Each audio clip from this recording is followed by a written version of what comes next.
The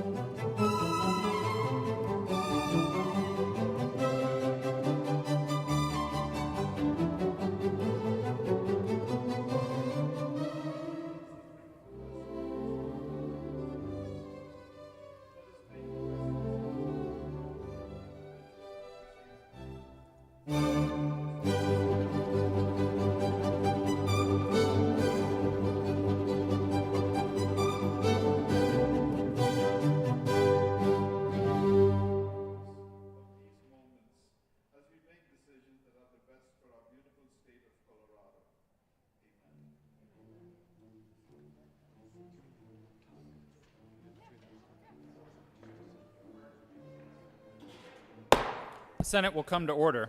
Will the clerk please call the roll? Senators Bridges, Buckner, Coleman, Cook, Excused. Coram, Good morning. Danielson, Good morning. Donovan, Excused. Fields, Gardner, Janal,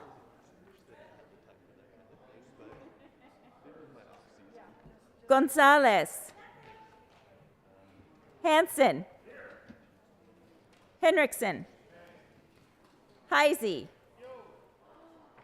Holbert, Jaquez Lewis,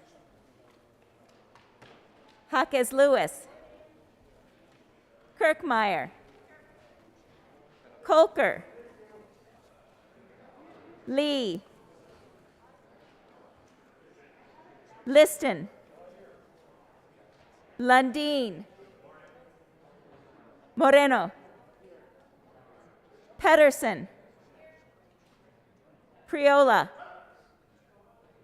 Rankin, Rodriguez, Scott, Here. Simpson, Smallwood, Sonnenberg, Story,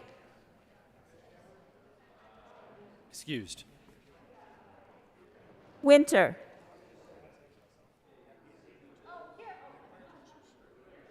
Woodward, Zenzinger. Mr. President, Here. The morning roll call is 32 present, 0 absent, 3 excused. We have a quorum. Will the good senator from Arapahoe County please lead us in the Pledge of Allegiance?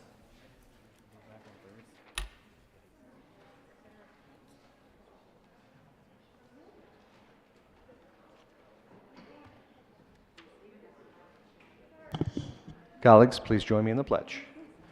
I pledge allegiance to the flag of the United States of America and to the republic for which it stands, one nation, under God, indivisible, with liberty and justice for all.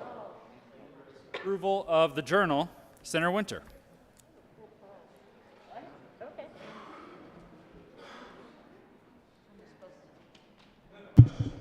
I move for the approval of the journal from Friday, April 22nd, 2022, as approved and corrected by the Secretary. You have heard the motion. All those in favor say aye. All those opposed, no. The ayes have it, and that motion is adopted. Senate Services. April 25th, 2022, correctly printed Senate Bill 223, 224, 225, and 226. Correctly engrossed Senate Bill 159, 165, 168, 180, 182, 192, 212, 214. Correctly re-engrossed Senate Bill 138, 150, 154, 178, 190, and 203. Correctly revised House Bill 1291. Correctly re-revised House Bill 1082, 1225, 1228, 1265, 1273, 1294, 1300, and 1311. Third reading of bills. Consent calendar. Will the clerk please read the titles to all of the bills on the consent calendar? Senate Bill 212, Senators Lee and Cook, Representatives Harrod and Soper, concerning the non-substantive revision of statutes in the Colorado Revised Statutes as amended and in connection therewith amending or replacing obsolete, imperfect, and inoperative law to preserve the legislative intent, effect, and meaning of the law. Senate Bill 168, Senators Donovan and Rankin, Representative McCluskey and Will, concerning support for backcountry search and rescue services in Colorado and in connection therewith making and reducing an appropriation. Senate Bill 181, Senators Bridges and Simpson, Representatives Cutter and Van Beber, concerning the Behavioral Health Administration's plan to address issues regarding the delivery of behavioral health care services in the state and in connection therewith making an appropriation. Majority Leader Moreno. Thank you, Mr. President. I move for the passage of all the bills on the third reading of bills consent calendar, which includes Senate Bill 212, Senate Bill 168, and Senate Bill 181. Is there any discussion on any of the bills? Seeing none, the motion is the passage of all the bills on third reading of bills consent calendar. Are there any no votes? Senator Lundin. Thank you, Mr. President. Good morning and good week. I request to be recorded as a no vote on the third reading consent calendar bills known as Senate Bill 168 and Senate Bill 181. Senator Lundin will be recorded as a no vote on Senate Bills 168 and 181. Thank you, Mr. President.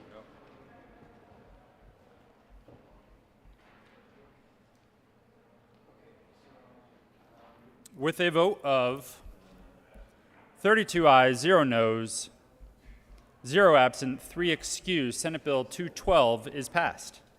Co-sponsors.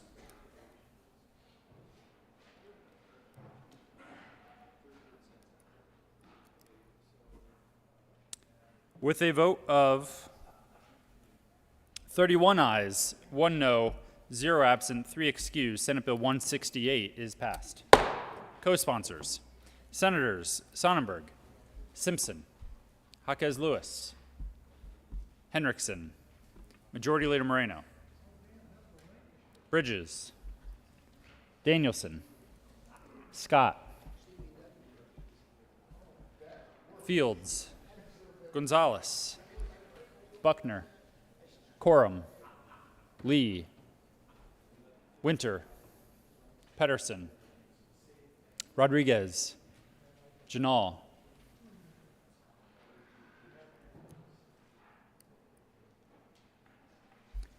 please add the president. With a vote of 31 ayes, 1 no, 0 absent, 3 excused, Senate Bill 181 is passed. Co-sponsors. Senators Sonnenberg. Senator Sonnenberg just co-sponsored 181, everybody. Rankin. Jaquez Lewis. Majority Leader Moreno. Fields. Buckner. Winter. Lee. Janal. Pedersen. Priola.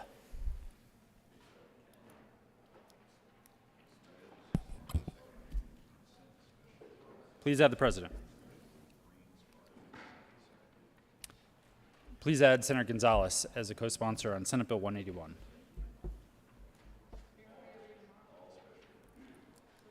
Third reading of bills. Final passage. Will the clerk please read the title to House Bill 1291? House Bill 1291, Representative Weissman, Senator Janal, concerning the Sunrise review of a proposed regulation of an unregulated professional or occupational group. Senator Janal. Thank you, Mr. President. I move House Bill 1291 for third reading and final passage and ask for an aye vote. Is there any discussion? See none. The motion is the passage of House Bill 1291. Are there any no votes? Senators Lundin, Minority Leader Holbert, Gardner, Liston, Sonnenberg, Priola, Kirkmeyer, Smallwood, Scott, Corum,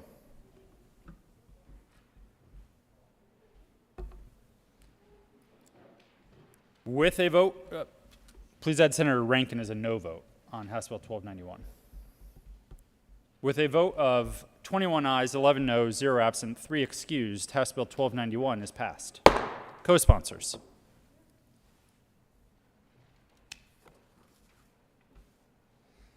Will the clerk please read the title to Senate Bill 159? Senate Bill 159, Senators Bridges and Zenzinger, Representatives Ortiz and Will, concerning the creation of a revolving loan fund within the Division of Housing in the Department of Local Affairs to make investments in transformational affordable housing and in connection therewith making an appropriation. Senator Zenzinger. Thank you, Mr. President. I move Senate Bill 159 on third reading and ask for an aye vote. Is there any discussion? Minority Leader Holbert. Thank you, Mr. President. I also want to say thank you to those who served on the Affordable Housing Task Force last interim, especially those from the private sector. I am voting yes on Senate Bill 159. This is a subject that I worked on for many years through my career before running for office. Also had the honor of representing the General Assembly on the Board of Directors for Colorado Housing and Finance Authority, which does not get direct appropriations of tax dollars. When we went through the Great Recession in 07, 08, 09, states that do fund with tax dollars their state financing authorities were in a much worse position than Colorado was. So I also want to say thank you to Chris White and the team at Colorado Housing and Finance Authority, CHAFA. They do an outstanding job for Colorado. And one of the reasons that I'm voting yes on Senate Bill 159 is it doesn't compete with CHAFA. And I want to thank the bill sponsors. I want to thank everyone who served on the task force last year for listening to that very important call in Colorado. We should not get our state government involved in the business of CHAFA because residential and commercial real estate deal in volumes of dollars that we can't even presume to touch. The federal government has done some of that through the GSEs, government-sponsored enterprises, Fannie Mae, Freddie Mac. We can't do that.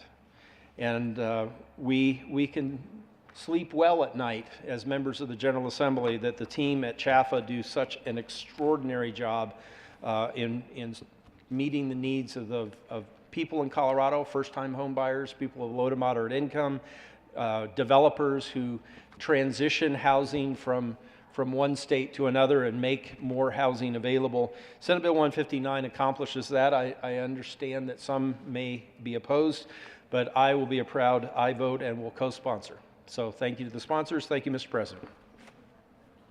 Is there further discussion? Seeing none, the motion is the passage of Senate Bill 159. Are there any no votes? Senators Sonnenberg, Kirkmeyer, Liston, Gardner, Lundin,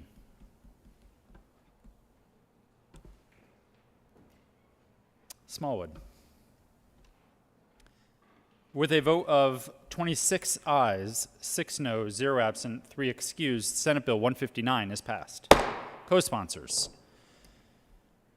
Senators Minority Leader Holbert, Coleman, Jaquez Lewis, Woodward, Rankin, Heisey, Simpson. Majority Leader Moreno, Hanson, Fields, Kolker, Gonzalez, Buckner, Lee, Winter, Pedersen, Janal, Rodriguez, Scott.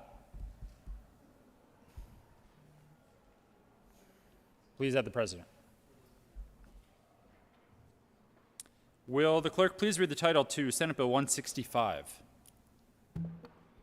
Senate Bill 165, Senator Bridges, Representatives Lindsay and Geithner, concerning the creation of the Colorado Career Advisor Training Program and in connection therewith making an appropriation. Senator Bridges. Thank you, Mr. President. I move Senate Bill 165 on third reading and final passage. Is there any discussion? Seeing none, the motion is the passage of Senate Bill 165. Are there any no votes? Senators Rankin, Smallwood, Priola, Kirkmeyer, Woodward, Liston, Gardner, Lundin, Minority Leader Holbert, Scott, quorum. With a vote of 21 ayes, 11 noes, 0 absent, 3 excused, Senate Bill 165 is passed. Co-sponsors, Senators Zenzinger, Janal, Henriksen, Hansen, Gonzalez.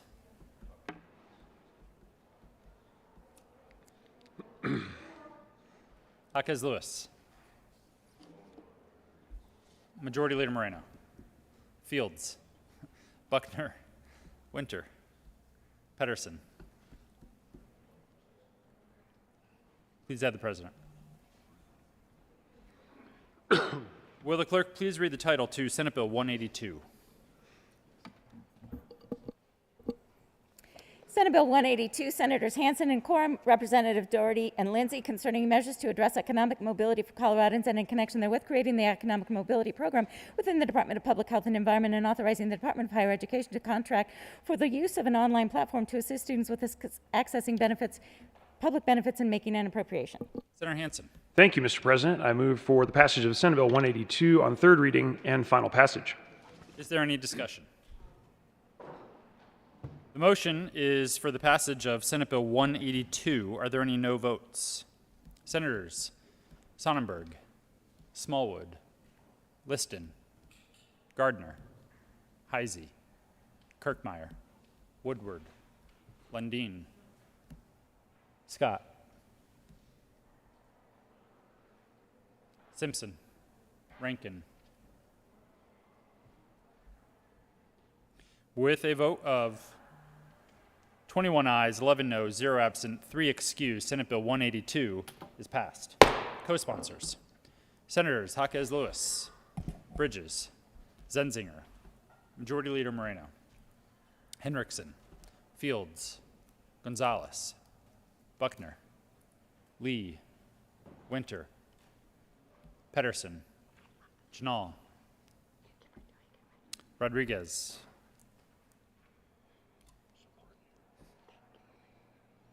please add the president.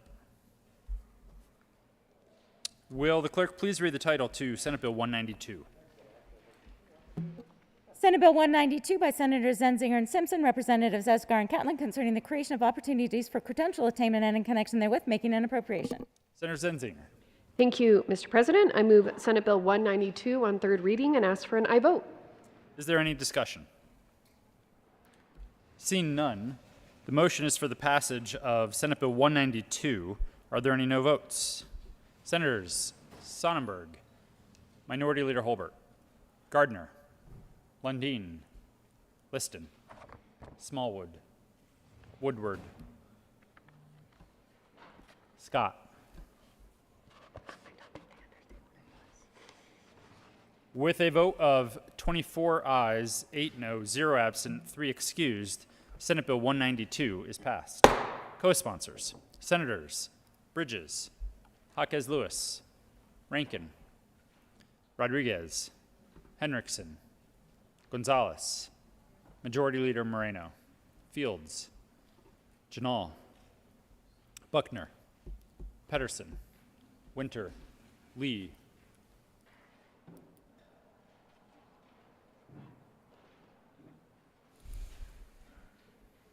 please add the president.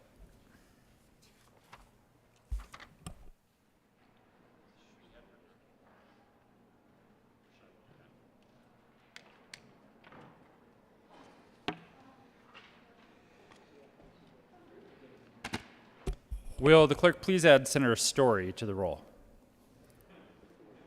Move it? Go for it. Okay.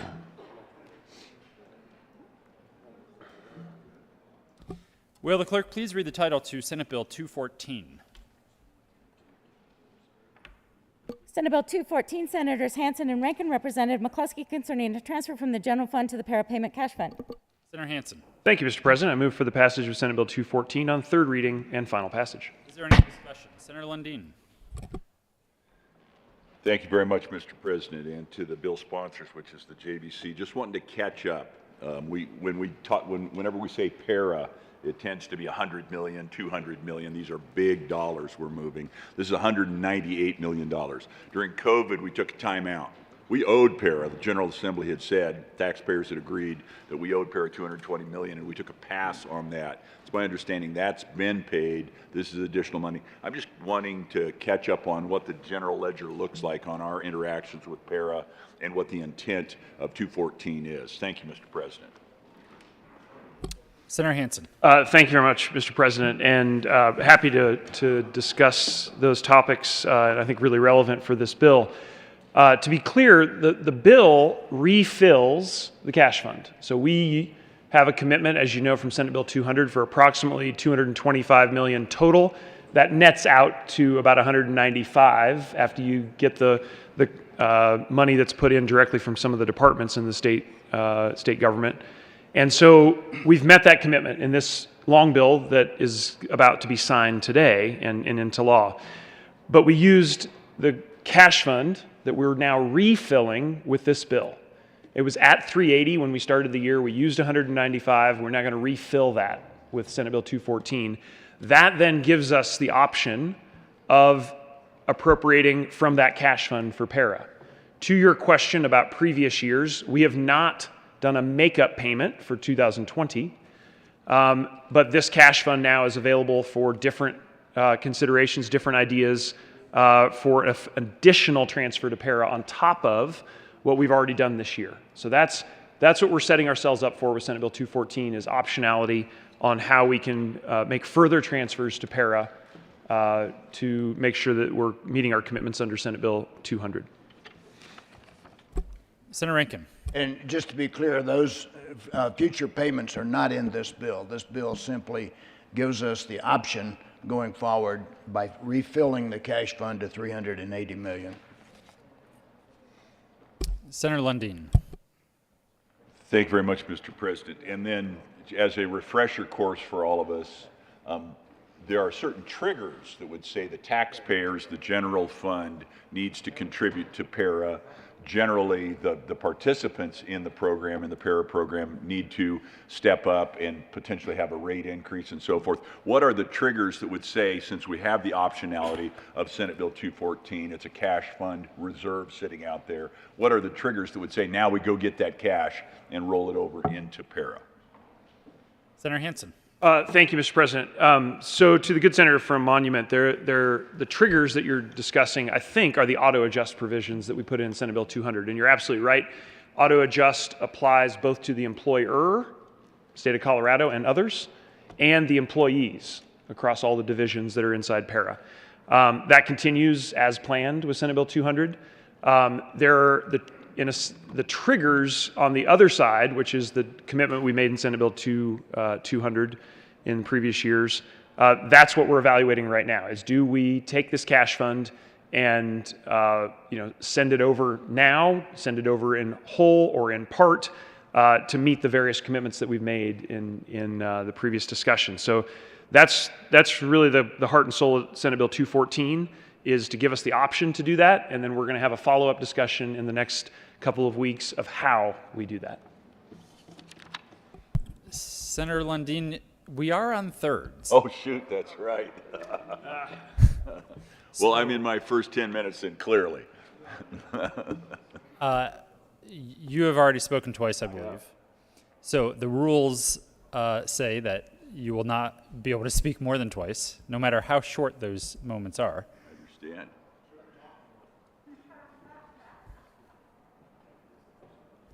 Perhaps you could find someone who has a similar question.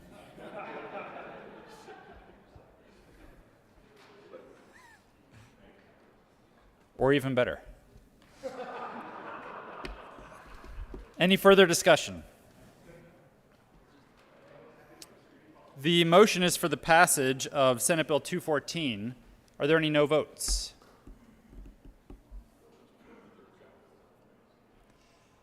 With a vote of 33 ayes, 0 no, 0 absent, 2 excused, Senate Bill 214 is passed. Co-sponsors. Senators Jaquez Lewis, Lee, Story,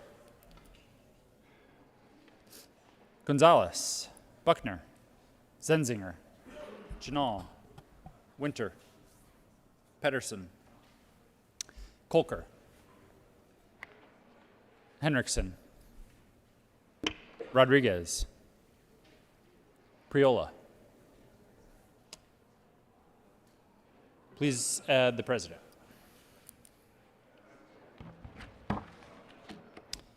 Minority Leader Holbert. Thank you, Mr. President. How are you today? Pretty good. Having voted on the prevailing side of Senate Bill 182, I ask for the immediate reconsideration of Senate Bill 182. The motion is for the reconsideration of Senate Bill 182. All those in favor say aye. All those opposed, no. Noes, the ayes have it, and reconsideration is granted. Senator Hansen. Thank you, Mr. President. I move for the repassage of Senate Bill 182 on third reading. Apologies. Don't think this is actually necessary, but will the clerk please read the title to Senate Bill 182? Senate Bill 182, Senators Hansen and Coram, Representative Doherty and Lindsay, concerning measures to address economic mobility for Coloradans and in connection therewith creating the Economic Mobility Program within the Department of Public Health and Environment and authorizing the Department of Higher Education to contract for the use of an online platform to assist students with accessing public benefits and making an appropriation. Senator Hansen. Thank you, Mr. President. I move for the repassage of Senate Bill 182 on third reading. Is there any discussion? The motion is for the passage of Senate Bill 182. Are there any no votes? Minority Leader Holbert. Senators Lundin, Gardner, Liston, Simpson, Heisey, Sonnenberg, Kirkmeyer, Woodward, Smallwood, Scott,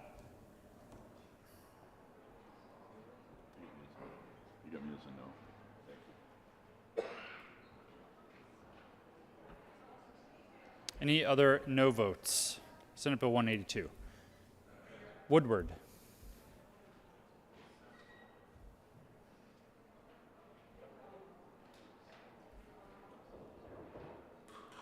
Rankin.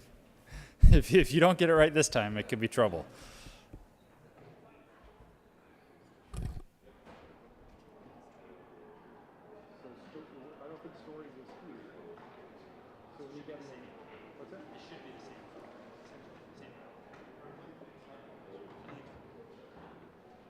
With a vote of 21 ayes, 12 noes, 0 absent, 2 excused, Senate Bill 182 is passed. Co-sponsors. Senators Bridges, Jaquez Lewis, Gonzalez, Zenzinger, Pedersen, Henriksen, Janal, Lee, Winter, Story. Majority Leader Moreno.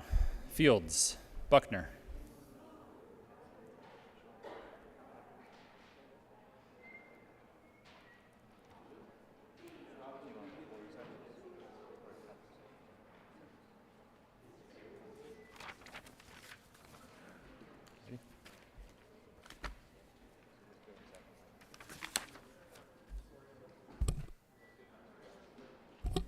General orders, second reading of bills.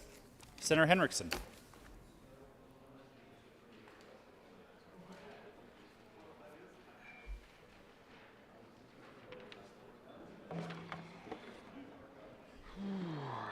Thank you, Mr. President. I move the Senate resolve itself into the Committee of the Whole for the consideration of general orders, second reading of bills. You have heard the motion. All those in favor say aye. All those opposed, no. The ayes have it. That motion is adopted. The Senate will resolve itself into the Committee of the Whole for the consideration of the general orders, second reading of bills, and Senator Henriksen will take the chair.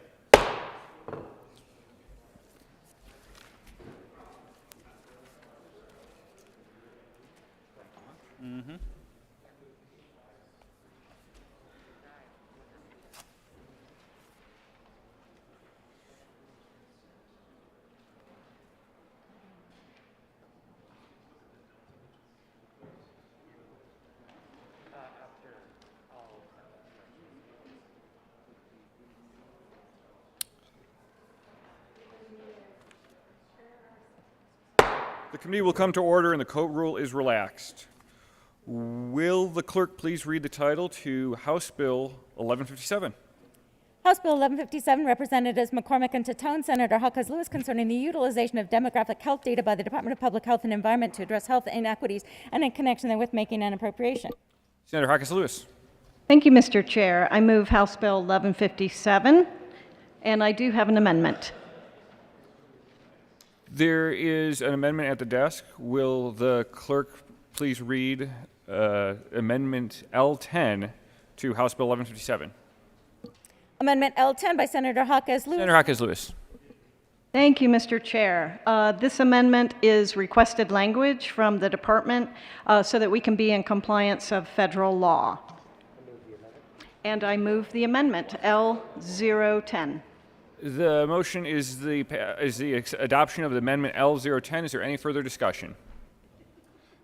Seeing none, all in favor say aye. Aye. All opposed, no. The ayes have it, and the amendment is adopted. Is there any further discussion on House Bill 1156? Senator Lundin.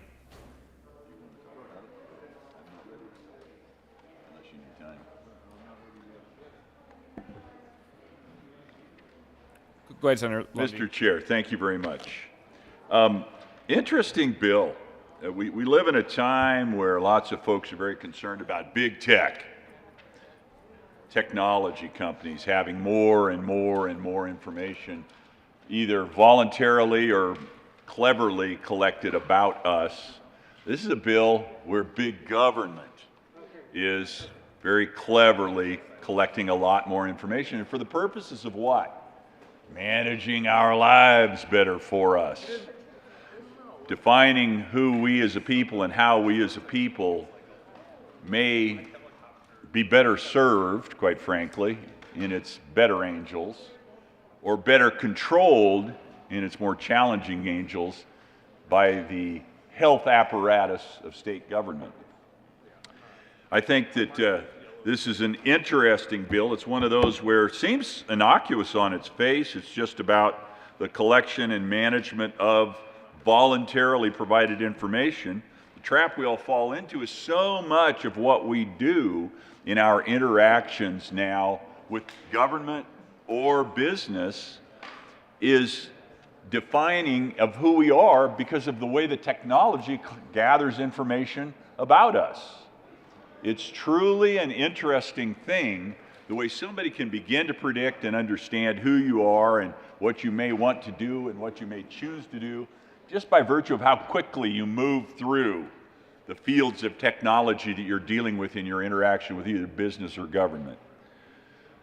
House Bill 1157 is potentially one of those bills. It just simply says we only need $360,000 and an additional $54,000 of general fund reserve money, so $400,000+ to better manage, better understand, better develop, based on its better angels, and provide better service to the people of Colorado, but potentially also, there's a band that we deal with here, in better control potentially of the people of Colorado. So this bill is one of those that kind of makes the hair on the back of my neck stand up a little bit. Could be a good thing, could be a challenging thing.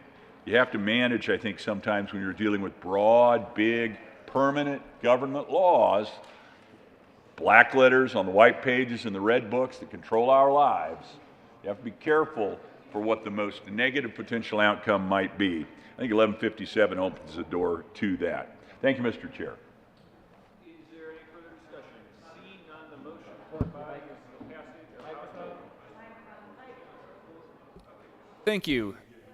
Is there any further discussion? Senator Kirkmeyer.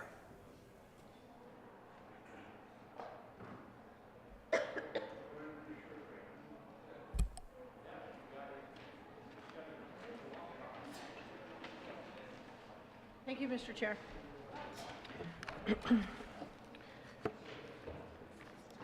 Members, I was a no vote on this in committee, and I don't know that I find it an interesting bill. I just don't find it absolutely necessary. So at the local level, each health department is required to put together a community health improvement plan. to reduce people's risk for chronic disease and help them maintain a healthy body weight and through nutrition, physical activity, and obesity and prevention strategies. And number 2, to increase years of healthy life and reduce disparities among all Weld County residents, or all county residents, through multiple social and emotional wellness strategies. So this is what local health departments are already required to do. They're mandated, or they're required to do this, put together this plan.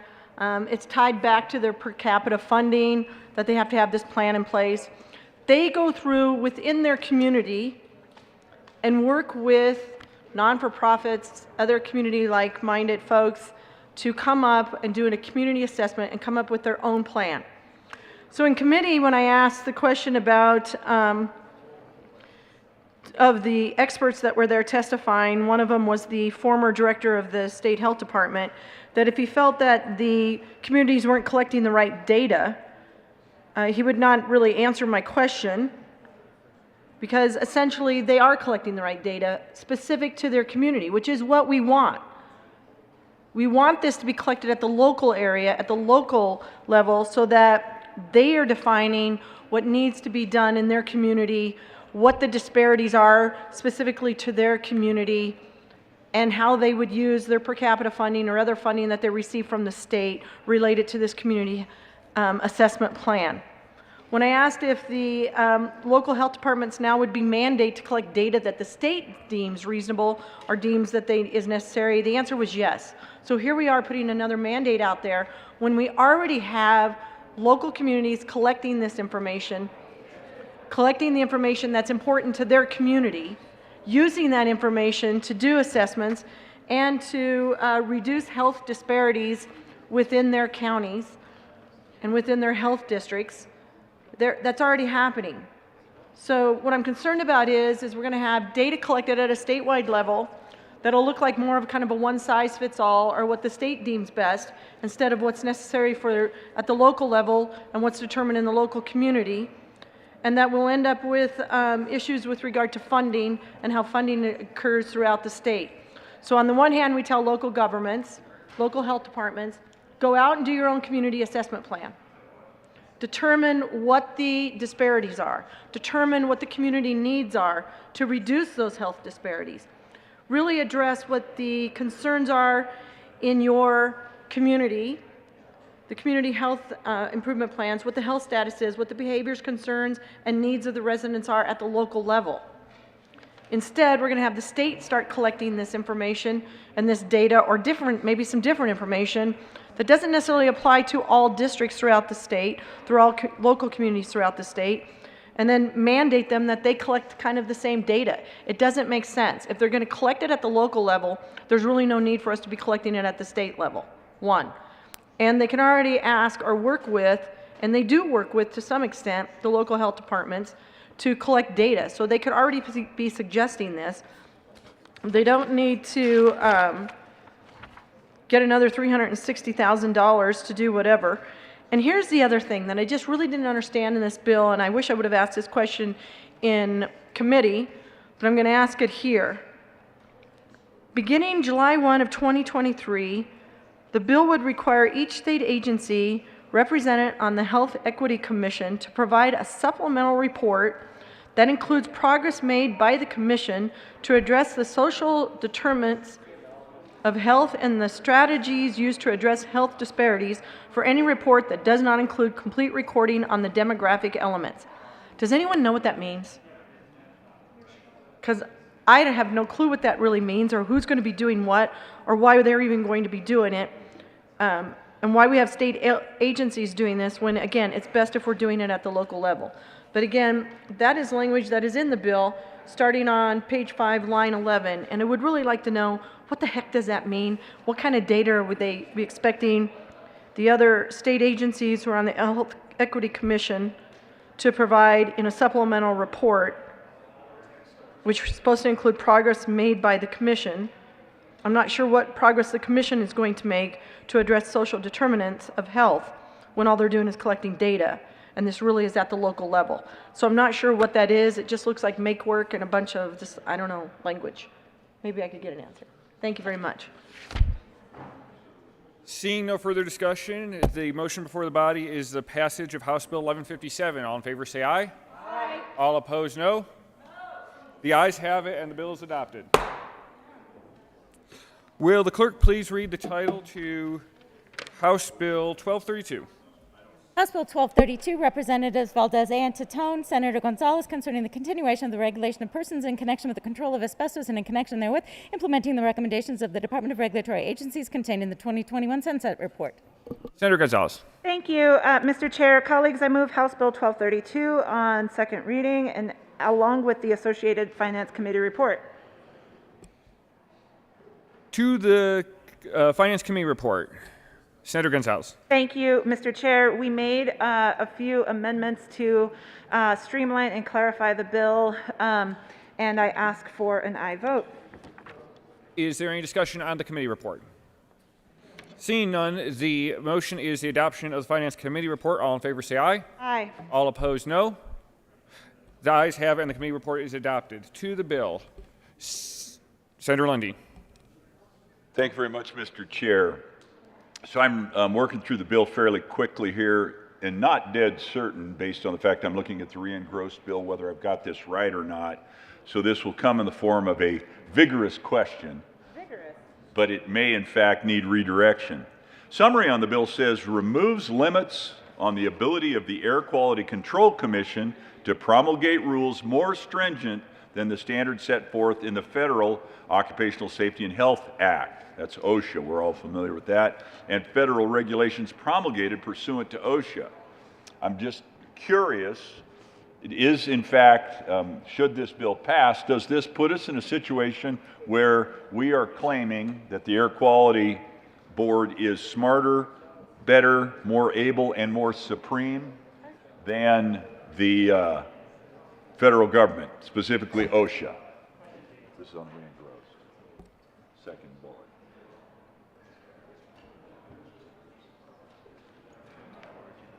Remove limits on the ability of air quality.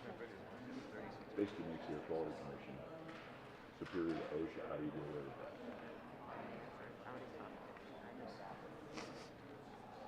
Senatorial 5. We're going to take a senatorial 5. Thank you.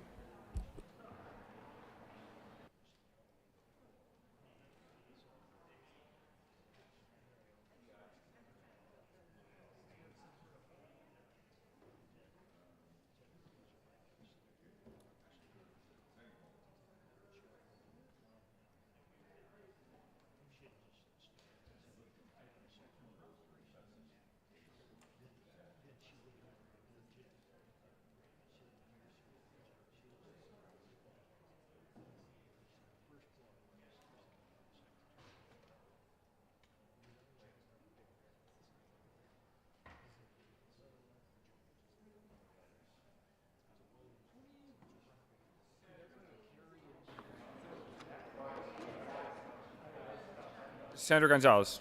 Thank you, Mr. Chair. Thank you, Senator Lundeen, for the question. And I just wanted to pull up the policy so that I could clarify. The recommendations from the sunset did ask to provide additional clarity in order to better protect the public from the health impacts of airborne asbestos. To the question from the good senator from Lundeenville, part of my understanding as to why this specific issue arose and the recommendations were made was that there were some questions around the quote-unquote area of public access. And so you would have a lot of confusion in a building, for instance, as to where a building where access is restricted, but the public could be potentially impacted by airborne asbestos. For example, areas where there's need to show, where there is a need to show an identification or pass through a metal detector or wait for a building escort.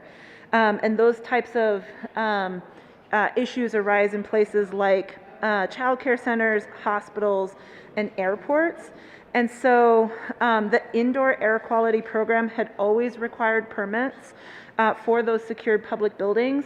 And the language that is included in this House Bill 1232 just clarifies that requirement and makes it clear that the state would have the authority to do those inspections. I hope that that's clarifying. Senator Lundin. Fair enough. I understand, and if it is a nuanced interaction where we appropriately integrate with federal law, I could see how that would be a good clarification. If, however, it's at all uncertain, and I'm not an attorney, and I no longer play one as I once did on House Judiciary Committee, and I'm not a paralegal in my other life, but I would ask, or I'd be concerned that potentially we're running afoul of the Supremacy Clause here, and in fact, we may be claiming authority at the state level that we do not in fact have to contradict by virtue of the choices made by our Air Quality Control Commission or the rules made by the Air Quality Control Commission to contradict that OSHA or the rules created by OSHA. So I think there is a potential problem here. Now, having said that, I realize that if we pass it, it is deemed constitutional until somebody takes the time and money to sue us and say that's unconstitutional. You can't do that. But I would raise, for the purposes of conversation and possibly for the purposes of amendment, this issue that we may be overstepping our bounds with House Bill 1232. Senator Gonzalez. Thank you, Mr. Chair, and to the good senator from Monument. I appreciate the discussion. My understanding is that given the confusion that existed in practice, this language was pretty narrowly crafted just to ensure that CDPHE did have the authority in those very limited circumstances, and so it is quite narrow in focus in order to just for the places where there is multi-jurisdiction, that CDPHE has the ability to regulate that airborne asbestos. In the places where the rest of the building is, for only the federal, but there are areas where the public would need to pass through, and so. My understanding, Senator, is that it's quite narrowly crafted, but I appreciate the flag. Seeing no further discussion, the motion before the body is the passage of House Bill 1232. All in favor say aye. Aye. All opposed, no. The ayes have it, and House Bill 1232 is passed on second reading. Will the clerk please read the title to Senate Bill 215? Senate Bill 215, Senators Hansen and Zenzinger, Representatives Harrod and McCluskey, concerning the creation of the Infrastructure Investment and Jobs Act cash fund to be used for non-federal match funding requirements for infrastructure projects eligible to receive federal funding under the Federal Infrastructure Investment and Jobs Act. Senator Zenzinger. Thank you, Mr. Chair. I move Senate Bill 215 on second reading and would like to pause for an amendment suggestion by the good senator from Carbondale. There is an amendment on the desk. Will the clerk please read Amendment L001? Amendment L001 by Senator Rankin, amend printed bill page 5, line 20. Senator Rankin. Thank you, Mr. Chairman. I move L001 to Senate Bill 215. The motion is the adoption of Senate Bill L001. Is there any discussion? Senator. We'll give you a quick explanation. This was a JBC bill. It set up a cash fund of $85 million at the request of the executive and in alignment with upcoming infrastructure bill, where it's anticipated that the state will get about $3.5 billion directly, custodial funds, but then what might be eligible for other funding up to $7.5 billion. And those additional projects might require some matching funds. So this $85 million was set aside for that. It raised some concerns, frankly, with us about our and your ability as the legislature to have some oversight about these projects that might amount to up to $7.5 billion, because the way it was structured is that these would be custodial funds. A department could recommend a project, the executive could allocate some of this money as matching funds, and the project could be initiated. So the question was, what insight does the legislature have? What this bill does, quite simply, is it appropriates $60 million of the $85 million in the first year, with some rollover authority depending on what projects are underway. So the legislature would have, because we're not appropriating all of it at once, we would have the ability to review the projects and have at least some insight into these very important infrastructure projects have to do with roads and water and all sorts of things. So we think it's a good way for the JBC and the legislature to have transparency, and ask for a yes vote on the amendment. Senator Zenzinger.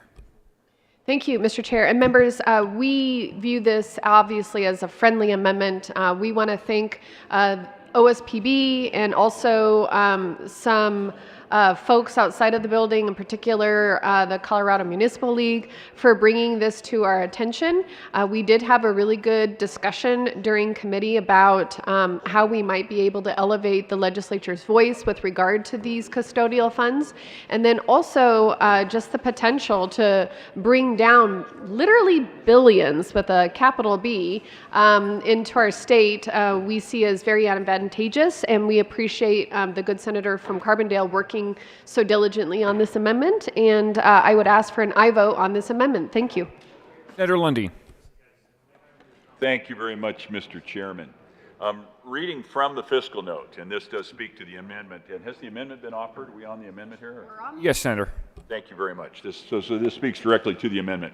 From the fiscal note, it says the fund is continuously appropriated to any principal department and the governor's office.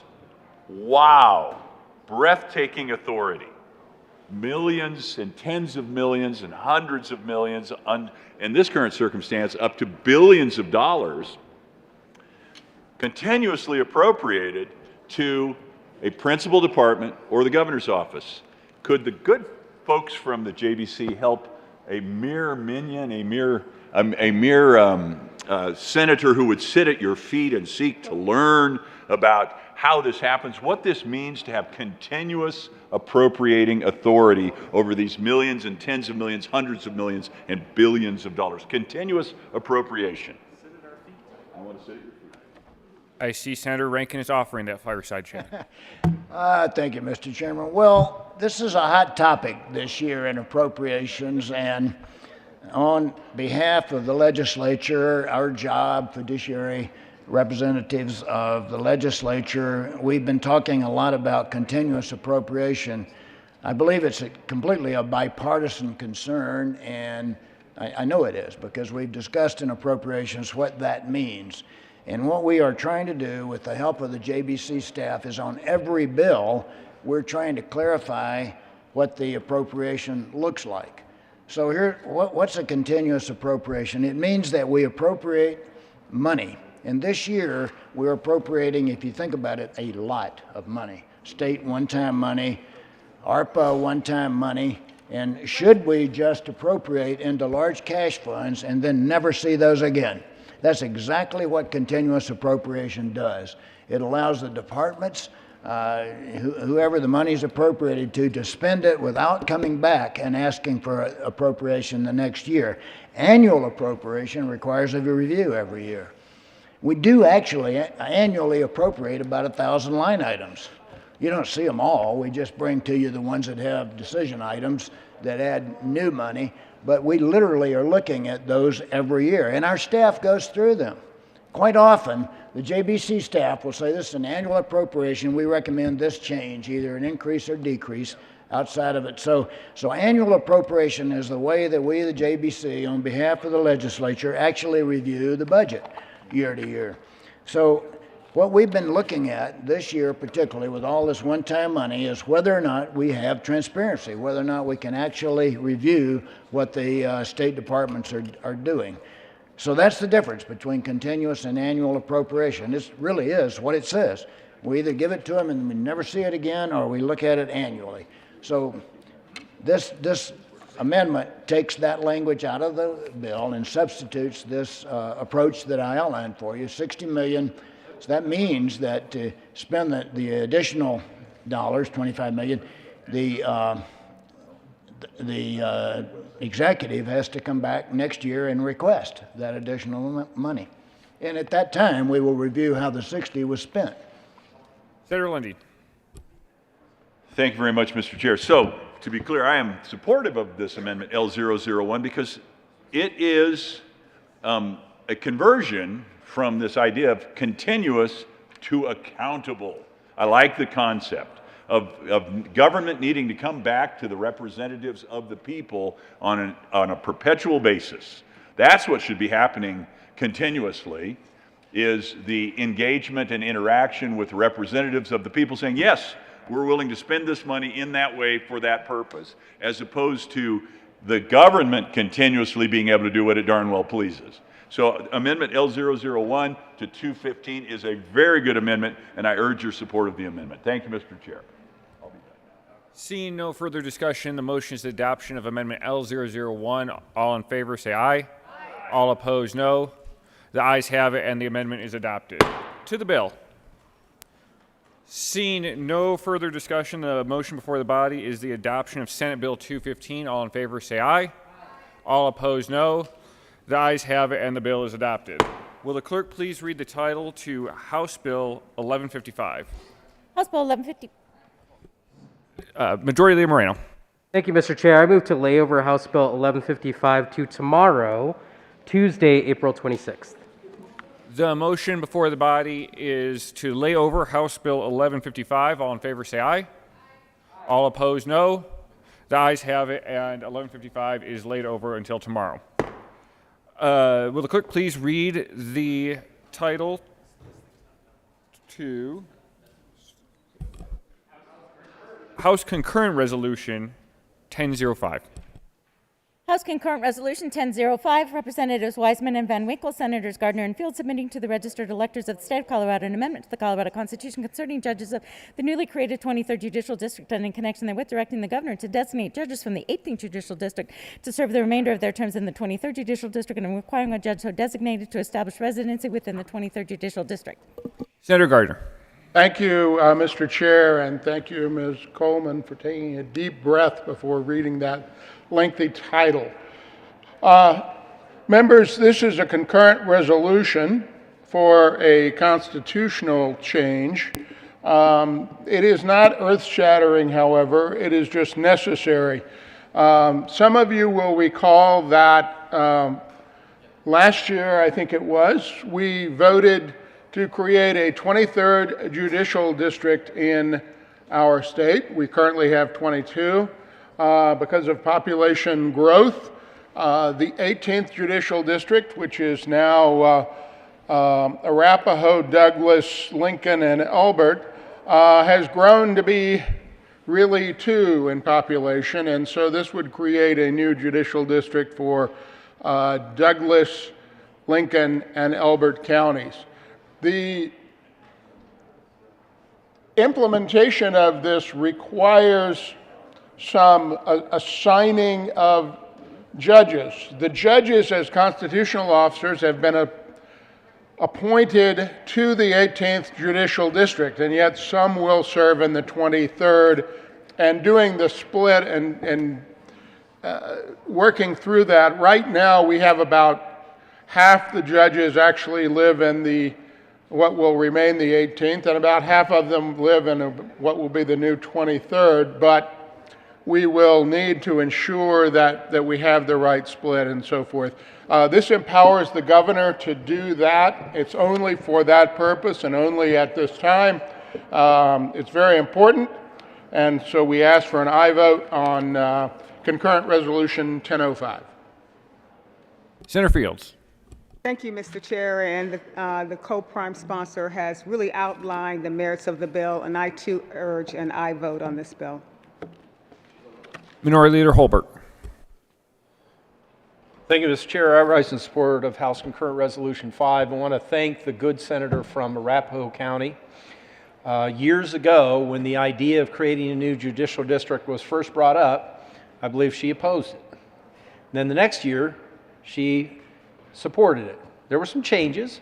I'm not saying she was wrong the first year, but the bipartisan support for creating the new 23rd Judicial District is an exciting thing.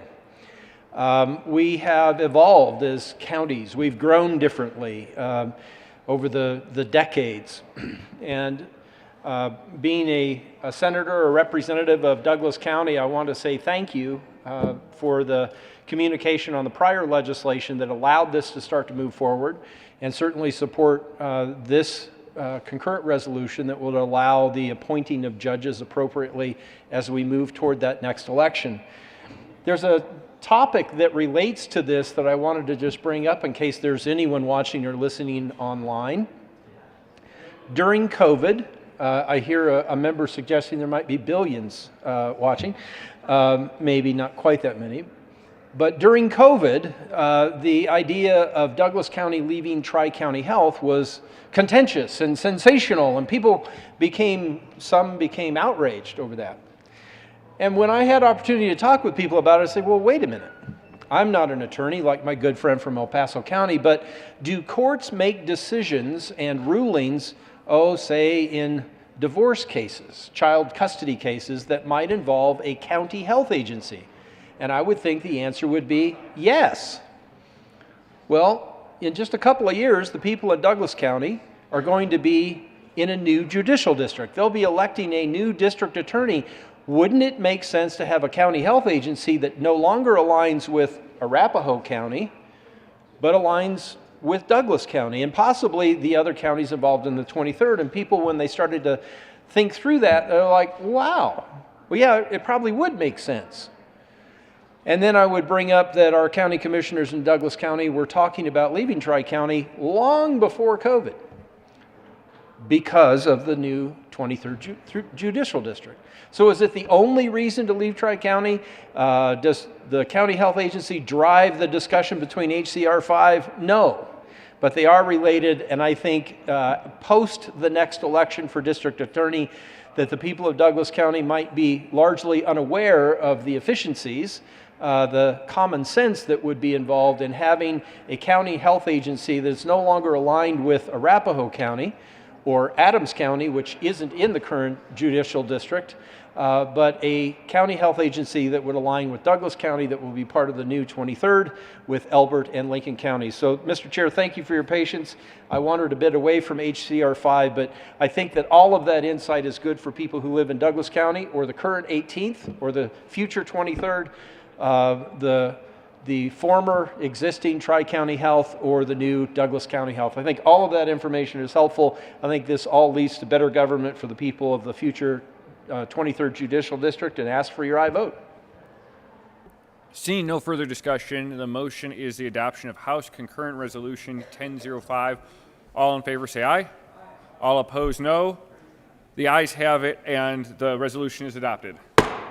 Will the clerk please read House Bill 12, the title to House Bill 1272? Majority Leader Moreno. Thank you, Mr. Chair. I move to lay over House Bill 1272 to tomorrow, Tuesday, April 26th. The motion is to lay over House Bill 1272 to tomorrow, April 26th. All in favor say aye. Aye. All opposed, no. The aye has it, and the bill is laid over. Will the clerk please read the title to House Bill 1313? House Bill 1313, Representatives McCormick and Caraveo, Senator Moreno, concerning housing requirements for agricultural workers during a public health emergency. Majority Leader Moreno. Thank you, Mr. Chair. I move House Bill 1313 on second reading. Seeing no further discussion, the motion is the adoption of House Bill 1313. All in favor say aye. All opposed, no. And again, the aye has it, and the bill is adopted. Majority Leader Moreno. Thank you, Mr. Chair. I move the committee rise and report. The motion before the committee is to rise and report. All those in favor say aye. Those opposed, no. The ayes have it, and the committee will rise and report.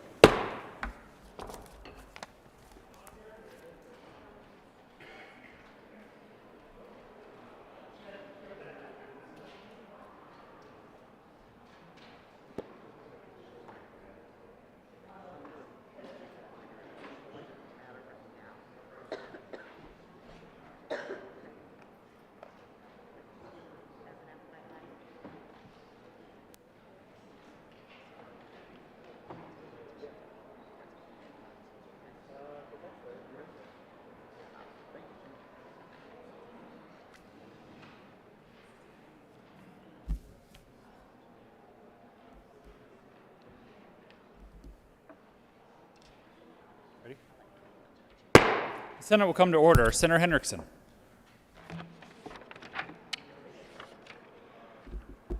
Thank you, Mr. President. I move the Senate resolve itself in the committee of whole for. Senator Henriksen, we got to approve that committee report. Oh. Thank you, Mr. President. The committee has met and had a number of bills under consideration. Will the clerk please read the report?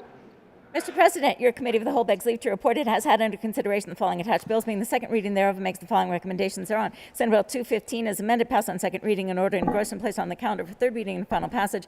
House Bill 1157 is amended. House Bill 1232 is amended. House Concurrent Resolution 1005. House Bill 1313 passed on second reading in order, revised and placed on the calendar for third reading and final passage. House Bills 1155 and 1272 laid over until 4/26/2022 and retaining their place on the calendar. Senator Henriksen.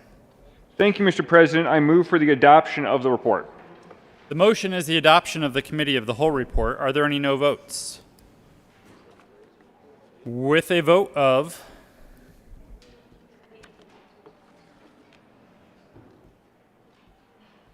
33 ayes, 0 noes, 0 absent, 2 excused, the committee of the whole report is adopted. Senate Bill 215 is amended, passed on second reading in order, engrossed, and placed on the calendar for third reading and final passage. House Bill 1157 as amended. House Bill 1232 is amended. House Concurrent Resolution 1005, House Bill 1313 passed on second reading in order, revised, and placed on the calendar for third reading and final passage. House Bill 1155 and 1272 laid over until 4/26 and retaining their place on the calendar. Will the clerk please excuse Senator Scott from the roll? Committee reports.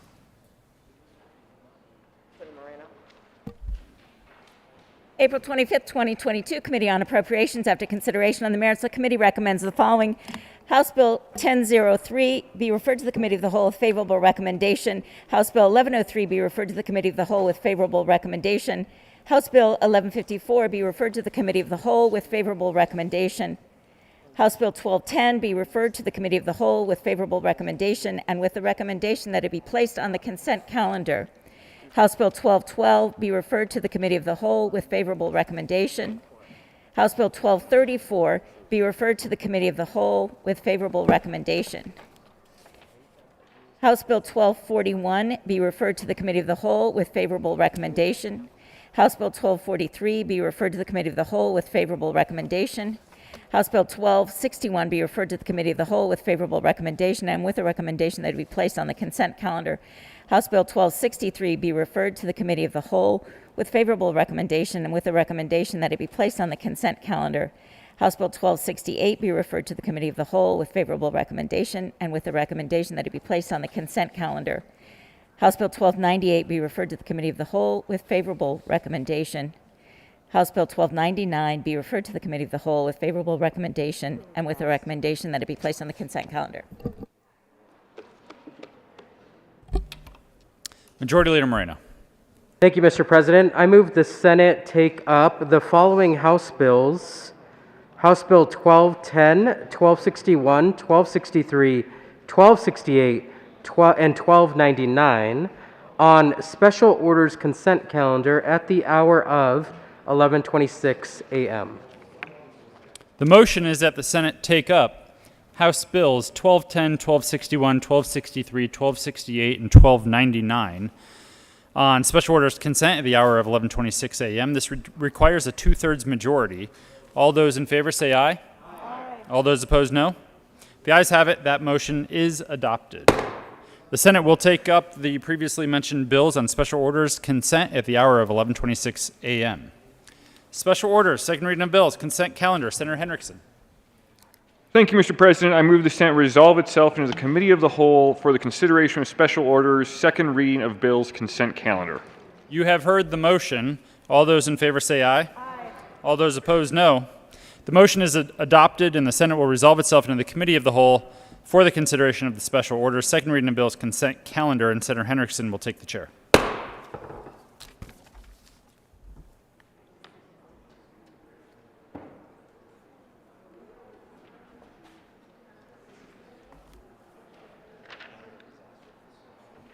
The committee will come to order and the court rule is relaxed. Will the clerk please read the title of all the bills on the special order second reading of bills consent calendar? Representatives Benavides and Duran, Senators Winter, concerning the continuation of the Domestic Violence Offender Management Board and in connection therewith implementing the recommendations contained in the 2021 Sunset Report by the Department of Regulatory Agencies and making an appropriation. House Bill 1261 by Representatives Robertson Rick, Senators Hansen and Priella, concerning the continuation of the Board of Real Estate Appraisers and in connection therewith implementing the recommendations contained in the 2021 Sunset Report by the Department of Regulatory Agencies regarding the Board of Real Estate Appraisers.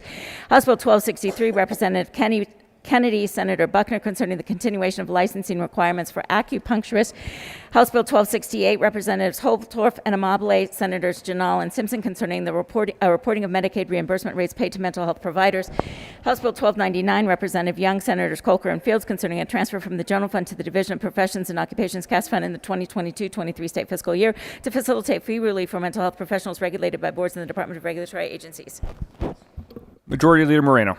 Thank you, Mr. Chair. I move for the passage of all the bills on the special order second reading of bills consent calendar, which includes House Bills 1210, 1261, 1263, 1268, and 1299. There are no committee reports. Is there any discussion on any of the bills on the consent calendar?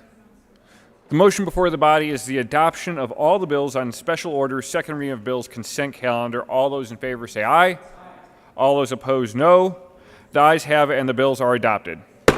Majority Leader Moreno. Thank you, Mr. Chair. I move the committee rise and report. The motion is for the committee to rise and report. All those in favor say aye. Opposed, no. The ayes have it, and the committee will rise and report.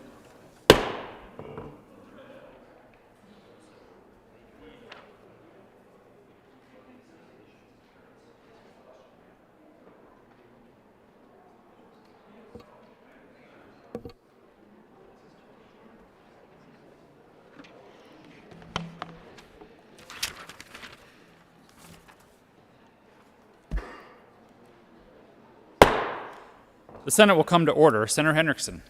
Thank you, Mr. President. The committee has had a number of bills under consideration. Will the clerk please read the report?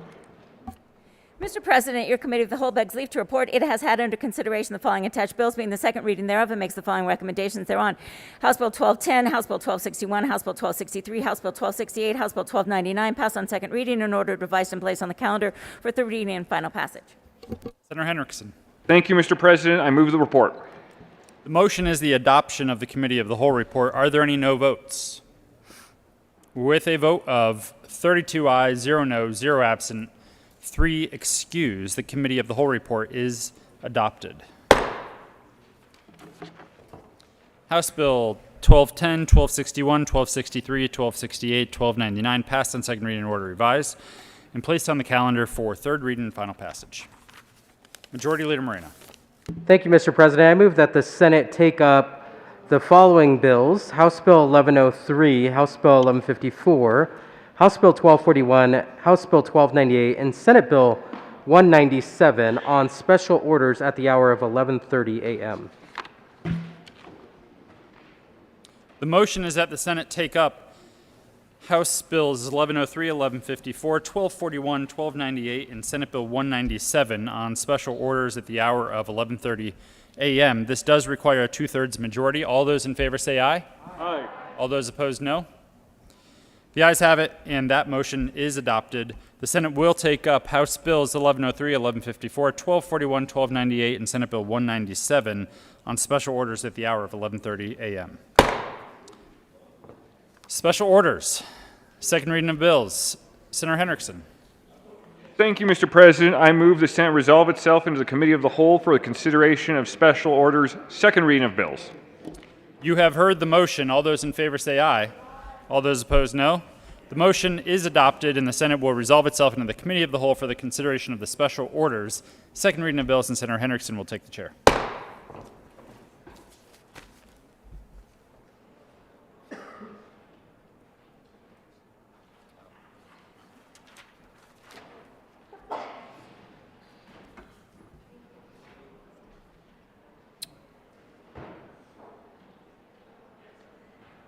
The committee will come to order and the court rule is relaxed. Will the clerk please read the title of House Bill 1103? House Bill 1103, Representatives Exum and Ripp, Coram and Fields concerning the creation of Delta Sigma Theta sorority special license plate and in connection therewith making an appropriation.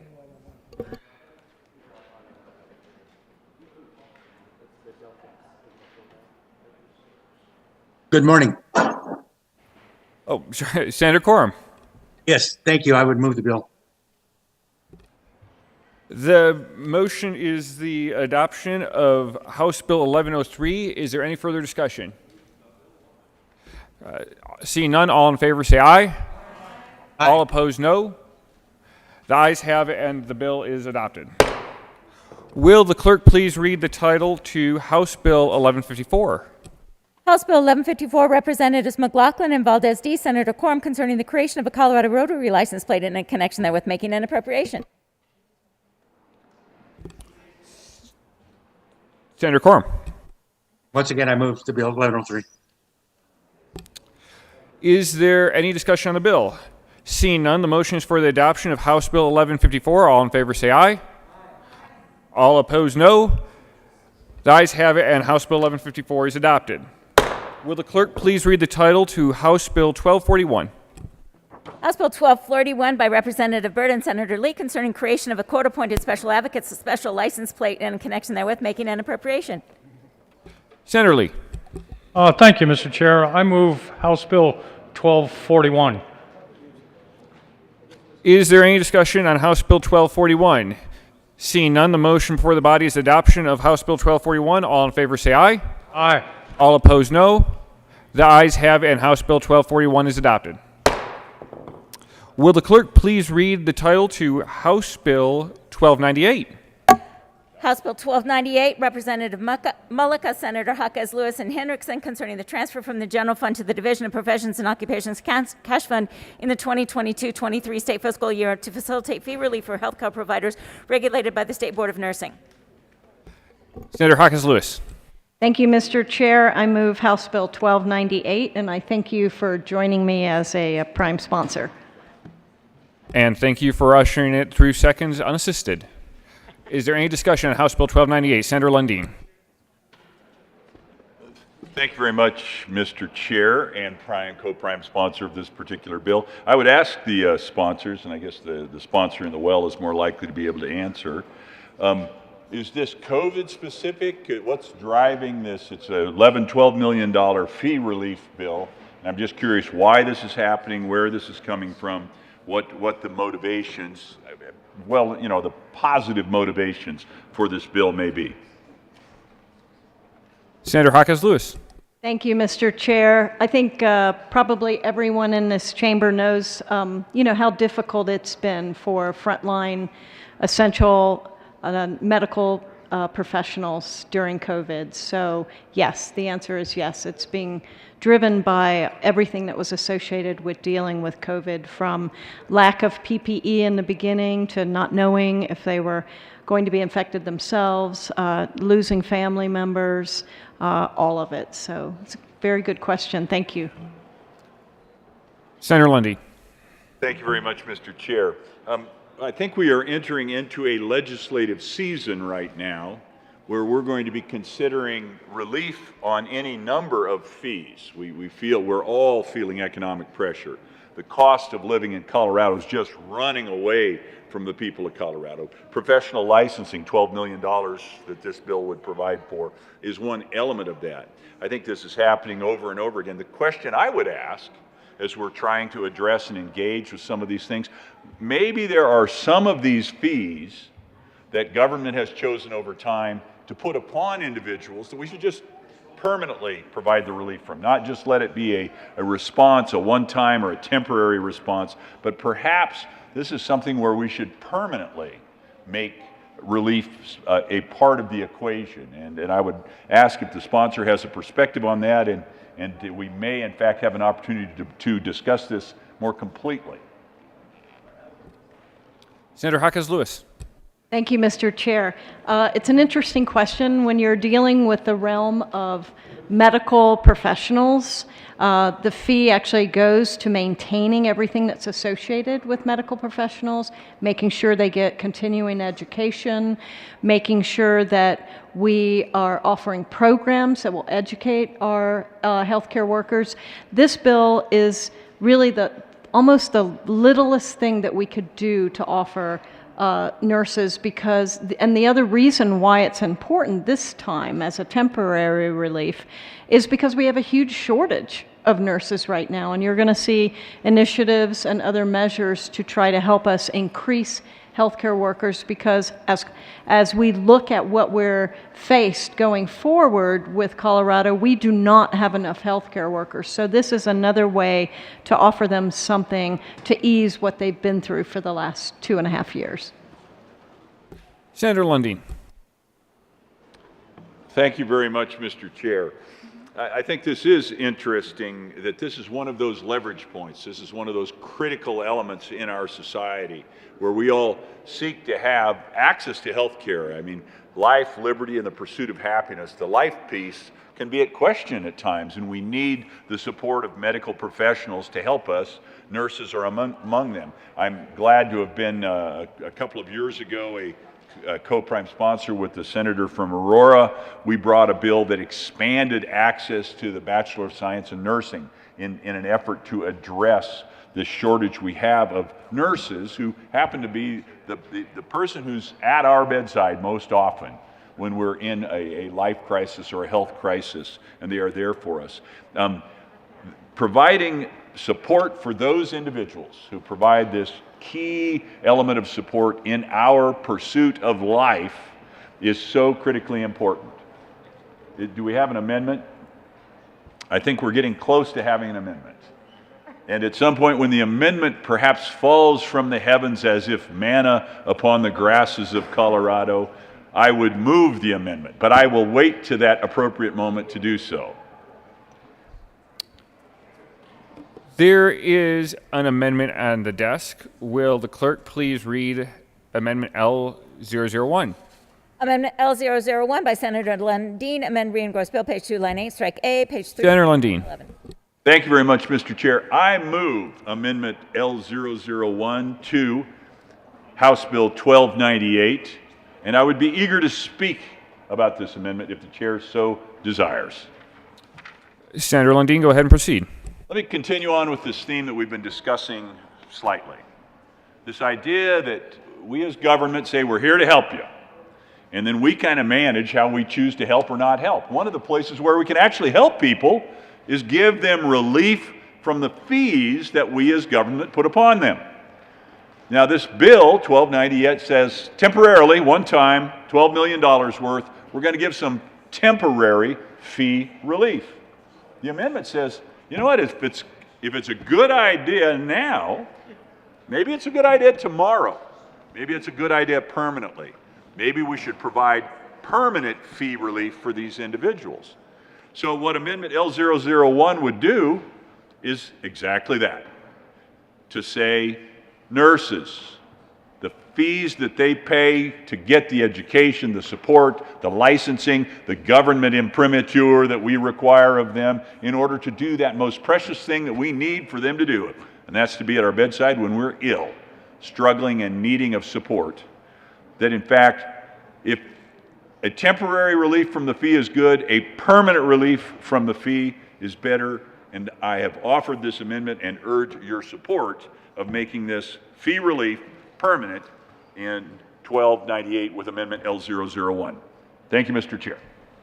Senator Harkins-Lewis. Thank you, Mr. Chair. This would indeed make it permanent, and that would make it very difficult for DORA to do what they need to do to help with the maintenance and the management of our medical health professionals, especially nurses. So this is an unfriendly amendment, and I'm asking for a no vote. Senator Lundin. Now I'm going to walk back down to the well and say, I'm here for the nurses, not for DORA. I'm going to say that if we want to give temporary relief on a fee, and we, the government, are all-seeing, all-knowing, all-powerful, all present. We discussed that the other day with the 3 O's, omniscient, omnipresent. What's the third one? Omnipotent. Then in fact, we ought to deliver on that. And that's what this amendment says. Let's be here for the nurses, not here for Dora.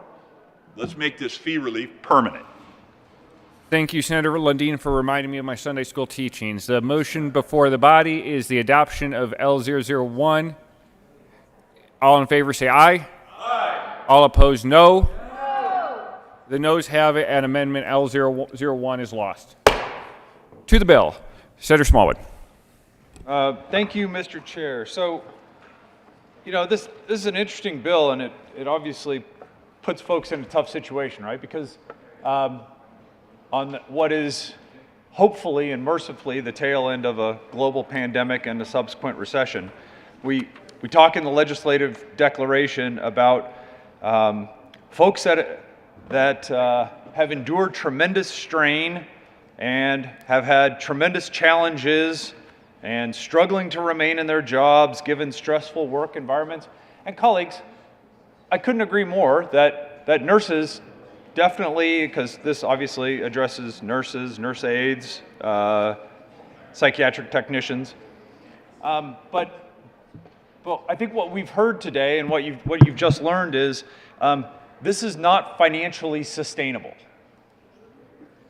We can't do this as government affordably and still regulate an industry.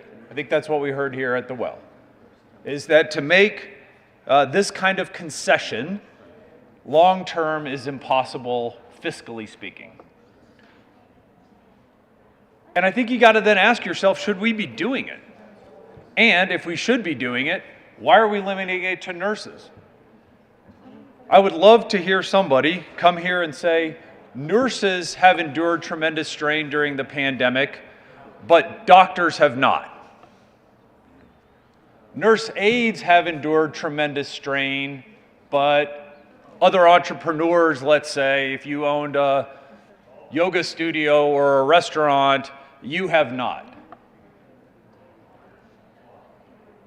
This sort of singling out, colleagues, to me is sending a very wrong message. If I was a physician right now, I'd be very concerned with the fact that my colleagues who were shoulder to shoulder with me during the pandemic, we care about the colleagues, but we don't care about the doctors as much, perhaps. At least not enough to waive any of their licensure fees. And I agree with the good senator from Boulder. We can't afford to do this long term. Can't afford to do it and still regulate the industry, still make sure that people are doing a good job and getting their continuing education, doing what they need to do. So I think we need to ask ourselves, how did we come to the conclusion that we're just going to support nurses and we're not going to support other areas of the economy, at least perhaps not as much? And if we do care about nurses, isn't it a better message to say we care about nurses today and yesterday, and we also care about them tomorrow and next year and the year after and the year after? So I don't think you can have your cake and eat it too, colleagues. I think we either need to make a commitment and say that nurses, nurse aides, psychiatric technicians are somehow, some way, so much better or so much different than anyone else in the health delivery spectrum, that they are the ones that we are going to provide some economic relief to, and only them, at least in this bill, only them. But we care about them so much only to an extent. Care about them enough to take care of them for a year, but after that, then we're not going to worry about it. So how do we come up with this list? Who said nurses yes and doctors no? Who said nurses yes and dentists no? Who said nurse aides yes, but dental hygienists no? That would be my first question. And then second, where is the research? Who here in the room has ever seen research that says that if that piece of licensure, the cost goes away, that it actually has a meaningful impact into whether or not somebody is going to remain in their jobs given the stressful work environment. How many of you know nurses? Almost everybody here. Who has ever heard from any of those nurses when you sat down for lunch or dinner? Who has ever heard from a nurse that said, you know what, I'm thinking about leaving the occupation because those darn licensure fees, they're just crushing me. Now, I would stay in this occupation, I would stay in this field as a nurse, you know, if the fees weren't so high. But because they're so high, I don't think I can do it anymore. Colleagues, how many of you have ever heard that from a nurse? Or from a doctor? Or from a nurse assistant? Or from a psychiatric technician? I submit to you that's not what people think. People stay in careers for reasons and people leave careers for reasons, but it is not the state of Colorado's licensure fee. And first of all, I'm grateful for the good senator from Boulder for bringing the bill. I think everybody's licensure fees need to be reduced or eliminated. Big picture. So I love the concept of really going across the board and reducing or eliminating these long term. But where is the data that says this is how many nurses are going to remain in our state as nurses if for 1 year their licensure fees are reduced or eliminated? Where's the data on that? Where's the technical data on that? I don't think you're going to see it. And quite honestly, if I saw it, I don't know that I'd believe it, because I know a lot of nurses. And anecdotally speaking, I know the reasons why they leave the profession, and not one of them has ever said, it's because of the licensure fee, in my opinion. So I think this bill's flawed in a number of areas. Love the concept of reducing or eliminating licensure fees. And you know what? Here's what we'll do. We'll wait and see next year, if this bill passes, the number of licensed nurses in our state. And then the next year, let's look at the numbers again, because remember, the next year, their licensure fees are going to come back. And we'll look at, I'll still be here, right? God willing. God willing, I'll still be here. Thank you, constituents of Douglas County and my cardiologist. I'll still be here. And how many of you think that because then the licensure fees are going to come back the following year, that we're going to see this precipitous drop in the number of nurses practicing in our state? They hung around for 1 more year when we lowered their fees or reduced their fees. But the next year, brother, they're gone once those fees come back. Let's look at that data and compare it 24 months from now. I think we all know what the answer is and the reason why we need to vote no on this bill. Senator Hawkins-Lewis. Thank you, Mr. Chair. Colleagues, I am a little surprised that this is generating so much debate. There is a difference in salary between nurses and doctors. And I did a quick check of the American Association of Nurse Practitioners, and dozens of states have done this. So I'm not really sure why this is causing so much of disagreement. But I ask, and I think this is, again, the littlest thing that we can do for our appreciation for nurses, LPNs, CNAs, and psychiatric aides. So I ask for your aye vote. Seeing no further discussion, the motion before the body is the adoption of House Bill 1298. All in favor say aye. Aye. All opposed, no. The ayes have it, and House Bill 1298 is adopted. Will the clerk please read the title to Senate Bill 197? Senate Bill 197, Senators Coleman and Hansen, concerning authorizing alternative governance for innovation school zones. Senator Coleman. Thank you, Mr. Chair. I move Senate Bill 197 and the associated committee report. Is there any discussion on the committee report? Senator Coleman. Thank you, Mr. Chair. The committee report provides greater clarity for management delegation, clarify the process to identify a mutually selected neutral third party for resolution, refines the focus of the resolution process, and makes resolution findings binding and reinforces for approvals of any changes of plans agreed upon by a district or zone. And we ask for your aye and aye vote. Senator Gonzalez. Thank you, Mr. Chair. I have a few questions about some of the amendments that were put on in the Education Committee and would appreciate some discussion and clarification specifically around what I understand to be L004 that was passed in the Education Committee. Senator Hansen. Thank you, Mr. Chair, and happy to provide some more detail on L004 after my co-prime's summary. L004 basically creates a process that is congruent on both the start and the finish of Innovation Zone Plan. When those plans are approved by a local board, they then go to the State Board of Education for review and approval. That's our current law. That was the law that the General Assembly passed in 2008. And we're basically clarifying that if there is a revocation of one of those plans, that the State Board may, but doesn't have to, take a look at that motion to dissolve a zone. Senator Gonzalez. Thank you for that.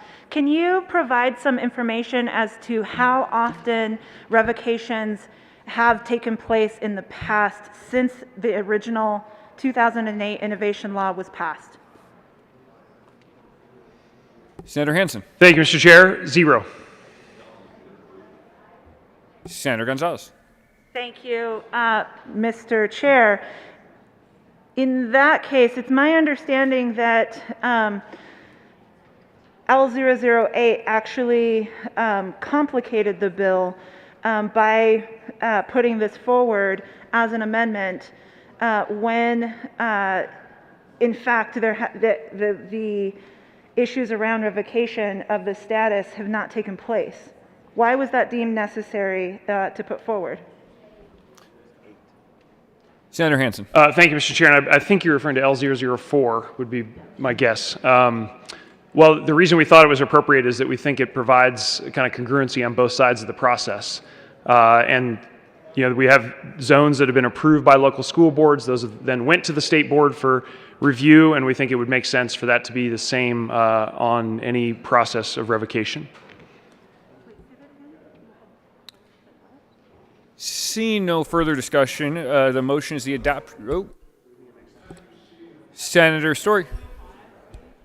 We'll take Senate Bill 5.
Mr. Chair, and thank you, Senator Hansen. This bill is a statewide policy that would impact one district. And the district in question, the district that we all represent, Denver Public Schools, actually opposes the bill based off of, in part, L004. And so while I appreciate the attempt to make this process congruent, the district involved is actually still opposed to the process laid forth. Given that, is it your intention through this process to My understanding is that that this amendment came following consultation with the State Board of Education as opposed to in consultation with the leadership at the Denver Public Schools. Do you have, can you outline the process that you all have taken to consult with DPS on L004 specifically? Senator Coleman. Thank you, Mr. Chair. And so I appreciate the question, Senator. What I will say is on L004, as well as any other amendments that we have run in the process of developing this bill from last April up until this point, we have consulted with all stakeholders, including the district, whether it is staff or other folks representing the district. What I will say is, in conversation with the superintendent, we had a conversation with the superintendent not this past Friday, but the Friday before, and in there have continued to work on negotiations around this bill, not limited to L004. Senator Story. Thank you, Mr. Chair. I would dispute that all parties have been engaged because the superintendent testified in committee and said that he had not been engaged in the process of drafting this bill. Though he had heard rumblings about it, he was not consulted relative to the drafting of this bill, even while he may have known something about it a week or so ago. So I think we should all keep that in mind, that the very party that is most impacted by this is the Denver Public Schools and the superintendent who is there, who has that authority over our public schools in Denver, as well as the school board, who is charged with oversight of all the schools in Denver Public Schools.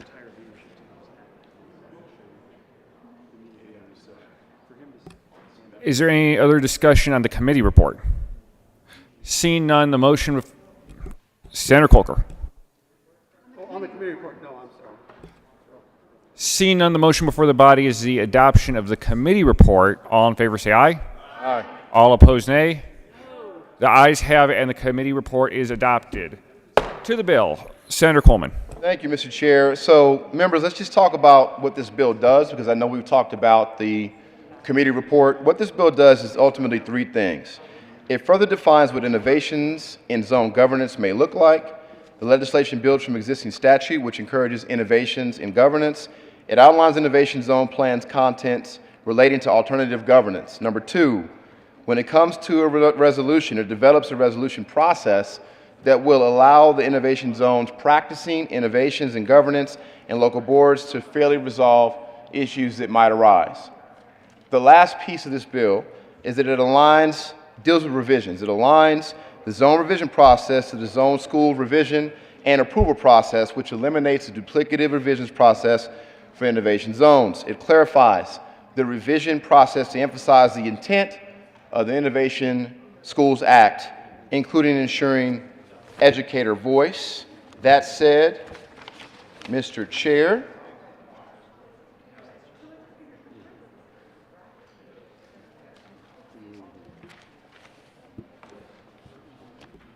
there is an amendment on the desk. Will the clerk please read the title to Amendment L006? Amendment L006. Senator Coleman. Thank you, Mr. Chair. I'll move L006. To the amendment, Senator Coleman. Thank you, Mr. Chair. So if you look at pages 5 and 6 on the pre-amended version of the bill, what the first portion of this amendment does, lines 4 through 7, is it clarifies terms of innovation plans are not impacted unless either party violates terms of a plan or disagree on financial arrangements. If you look at lines 8 through 18, it clarifies that innovation school zones must provide data to demonstrate sufficient academic process or progress, and we ask for an aye vote. Is there any further discussion on Amendment L006? Senator Story. We will have a senatorial 5.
So we are on Amendment L06. Is there any further discussion?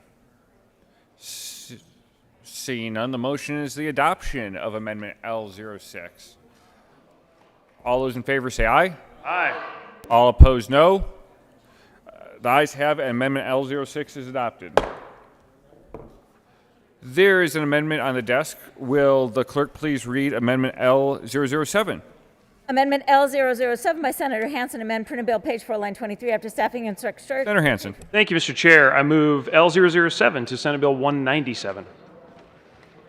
Is there any discussion on L007? Senator Hansen. Thank you, Mr. Chair. Just a quick explanation for folks as they're getting a chance to see the amendment. The top part of the amendment is focused on financial transparency of the zones, and so we're calling out very clearly in statute that the 990s, the 990 EZs, et cetera, are available from the entity, and that those are on the zone website or other easily to find public place to publish those, and that the description of how those funds are used to achieve the mission and deliver on the innovation plan, that's very clear for everyone involved. The second part is really around making sure that the parties that have a dispute or a disagreement, that every effort is made to reach a resolution before you enter into the binding arbitration clause or procedure that's set up in the bill, and that we basically make sure that whatever plan is in place remains in place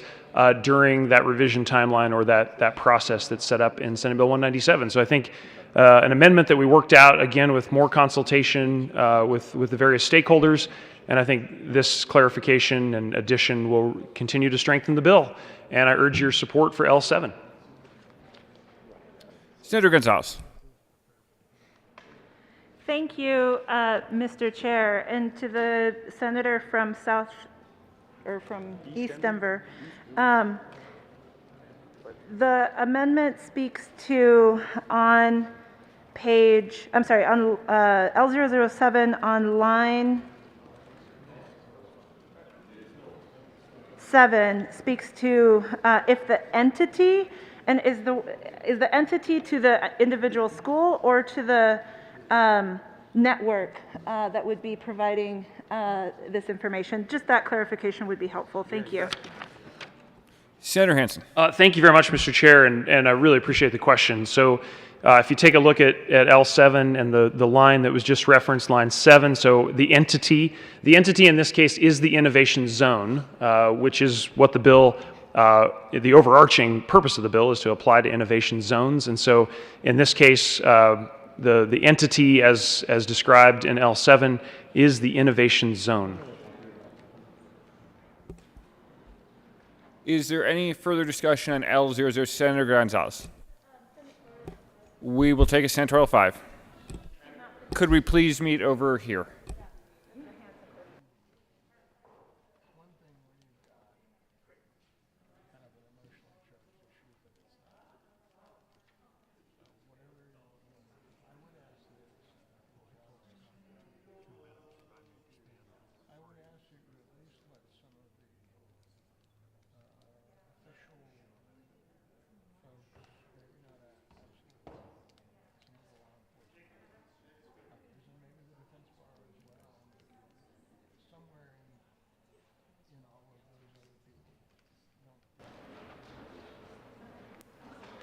Is there any further discussion on Amendment L007? Seeing none, the motion is the adoption of Amendment L007. All in favor say aye. Aye. All opposed, no. The ayes have it, and Amendment L007 is adopted. To the bill. Senator Gonzalez. Thank you, Mr. Chair. I want to thank my colleagues from the east side of Denver and from the far northeast side of Denver for bringing forward this policy. I find it fascinating that that we are here today discussing this policy after the Innovation Schools Act of 2008 was passed, and out of 178 school districts, still only one school district has set up innovation zones, and that's our school district. It's the Denver Public Schools. And so out of the thousands of schools that exist in our state, from elementary and middle and high schools and everything in between, that only 12 schools in 3 zones in one school district have chosen to adopt this model. And so I've actually listened quite closely to, because I'm not an educator, I don't serve on the education committee, but I will tell you that the parents, teachers, and family members care quite deeply about education in Denver, and I'm sure across the state as well. And I know that there have been many folks on both sides of this issue as to whether or not these innovation schools should exist or not. Let me just be clear that this is a separate and distinct conversation from whether or not charter schools should exist or not, right? This is nuanced. I've heard and I've spoken directly to educators who lead schools that are in these innovation zones. I've spoken directly to parents who send their kids to these schools. I've spoken directly to teachers and to the union leadership. And so I appreciate you all trying to take forward and tackle this issue. And yet I do believe that the question here that we're grappling with, and why you see many of us who are here who are passionate about education, are really trying to understand the nuance of the bill and what amendments are happening where and who's going to be accountable when. And that's because there are really foundational questions about how our schools are delivering excellent education to all of our students. I think we all share in wanting to, in that goal of providing an excellent education to every kid, to every family. What I find troubling about this bill, and what I find complicated and difficult about this policy, is that I try really hard as a legislator to listen to the folks who are directly impacted. Now, whether that's the families, the teachers, the education leaders, the teachers union, and the school district. And when they're split, and when those stakeholders are split, then it becomes a question of how should we react as state legislators? Fundamentally, I believe that this is actually a Denver issue. I believe that this is complicated and difficult, and yet is a Denver issue that should be best handled by the Denver School Board. I'm not going to bore the rest of this chamber with a long discussion, although I could try to, pretend to be a simple country lawyer and talk at length about the long and complicated history of Denver School Board politics. I'm not going to do that today. Save y'all all an hour or two. But what I will say is that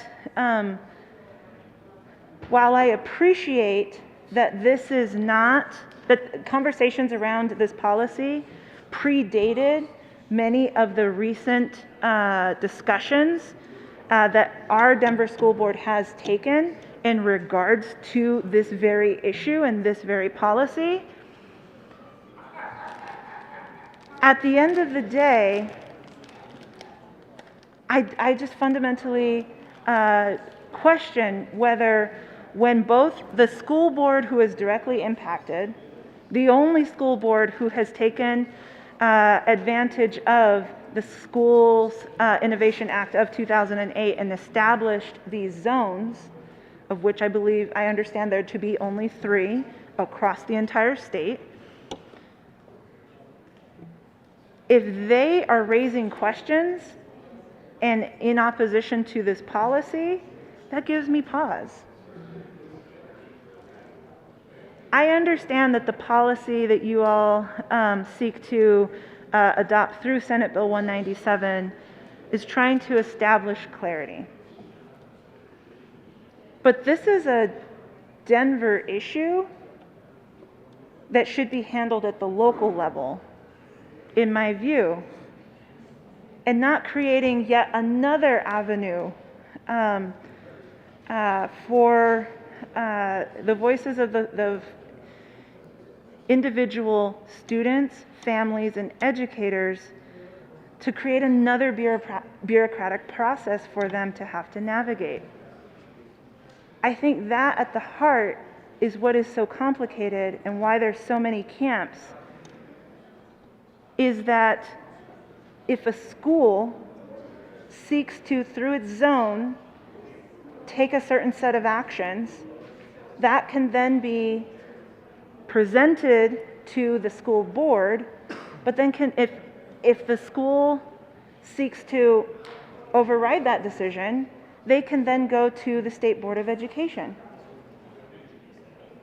And what I find to be troubling about that is that it complicates and separates the decision-making from the folks who are most directly impacted. So I respect the work that you all have done. I know that you all have been intentional and thoughtful about this process, and yet, when I talk to the teachers, when I talk to the union, when I speak to the board, there's still too many questions that remain outstanding about the process that has been established under Senate Bill 197. And for that, colleagues, I respect this work that has been done, but I'd ask for a no vote on Senate Bill 197. Senator Hansen. Thank you very much, Mr. Chair. And this is such an important and wonderful debate this morning, and just enjoying the chance to explore this topic together, because it is such an important one. I want to just lay the groundwork, though, for a few things that have come up, and see if we can look at the full state context here. There are 10 innovation zones in the state of Colorado. 3 of them are in DPS. So 3 of the 10 zones are in the city and county of Denver. The Denver School Board has not taken a position on this bill. We have heard that the administration is not in support of the current version of the bill, but there is no position by the board itself. And I want to emphasize that this is a statewide bill. Of course, we are the state Senate. We are the state legislature. We are dealing with looking for deficiencies, looking for ways to improve the Colorado Revised Statutes. That's the world we live in, CRS. And that's really the intent of the conversation today, is that we have a bill that in many ways has worked well since 2008. It has led to dozens and dozens of schools and 10 innovation zones across the state, taking advantage of the Innovation Schools Act passed in 2008. But there were things we thought were missing from those statutes.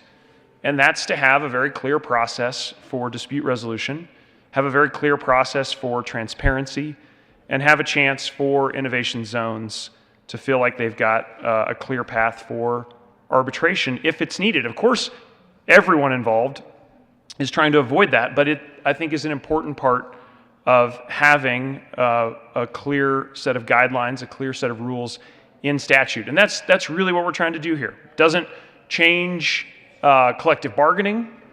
It doesn't change other things that a school board might do. It doesn't change any fundamental relationships between labor and management. What it does do, though, is allow an innovation zone to have a conflict resolution process.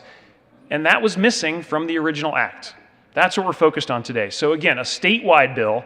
Most of the zones are not in Denver, and more than half of the innovation, or around half of the innovation students by head count, if we're going to look at it that way, are also outside of Denver. So this is fundamentally something that's trying to shore up and improve existing Colorado Revised statutes and has a clear statewide import.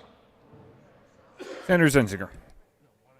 Thank you, Mr. Chair. And members, I rise in support of Senate Bill 197 today, and I just wanted to do a little bit of fact-checking and clarity on the bill, because the bill only touches 2 areas of the innovation statutes. And if you've not had an opportunity to go and read the Innovation Act, you might not be aware that this bill is only touching on 2 sections. It's touching on the section 104, which is around innovation plans, submission, and contents, and then secondly, it's touching on section 110, which is around the review in order for a repeal. So those are the 2 areas of statute that the bill is addressing. Some of the concerns that were brought up around collective bargaining, for example, well, there's an entire section within the Innovation Act that deals with collective bargaining. That is section 109, and this bill does not touch any section of 109. What it does touch, however, is when a school or a collection of people are coming forward in order to submit their plans for innovation, we have currently in statute what that process is, what must be included for that plan, who must approve that plan, who has the authority to initiate that plan, when that plan is submitted, who reviews it, and then what goes into the application criteria. And there are a whole bunch of items that are outlined in existing statute that say this is what needs to go into your plan submission. And the first part of the bill deals with that, because what it says is when you're submitting your plans, we're going to include as part of the application an alternate governance model. Alternate governance is already in statute. It's already in the innovation statutes, but it's not in the area that says that you can include it among plans when they are submitted in the front end. So that's what this bill does. I want to be very, very, very clear that alternate governance is a concept. It is not the same thing as a private management company, because this was brought up several times in our committee hearing, and at no point is there any mention of private management companies. That is a different concept, and that is not what we are talking about here today. Alternate governance is essentially a souped-up PTA. Secondly, and this is probably more of the bill, the majority of the bill is dealing with revocations and repeals.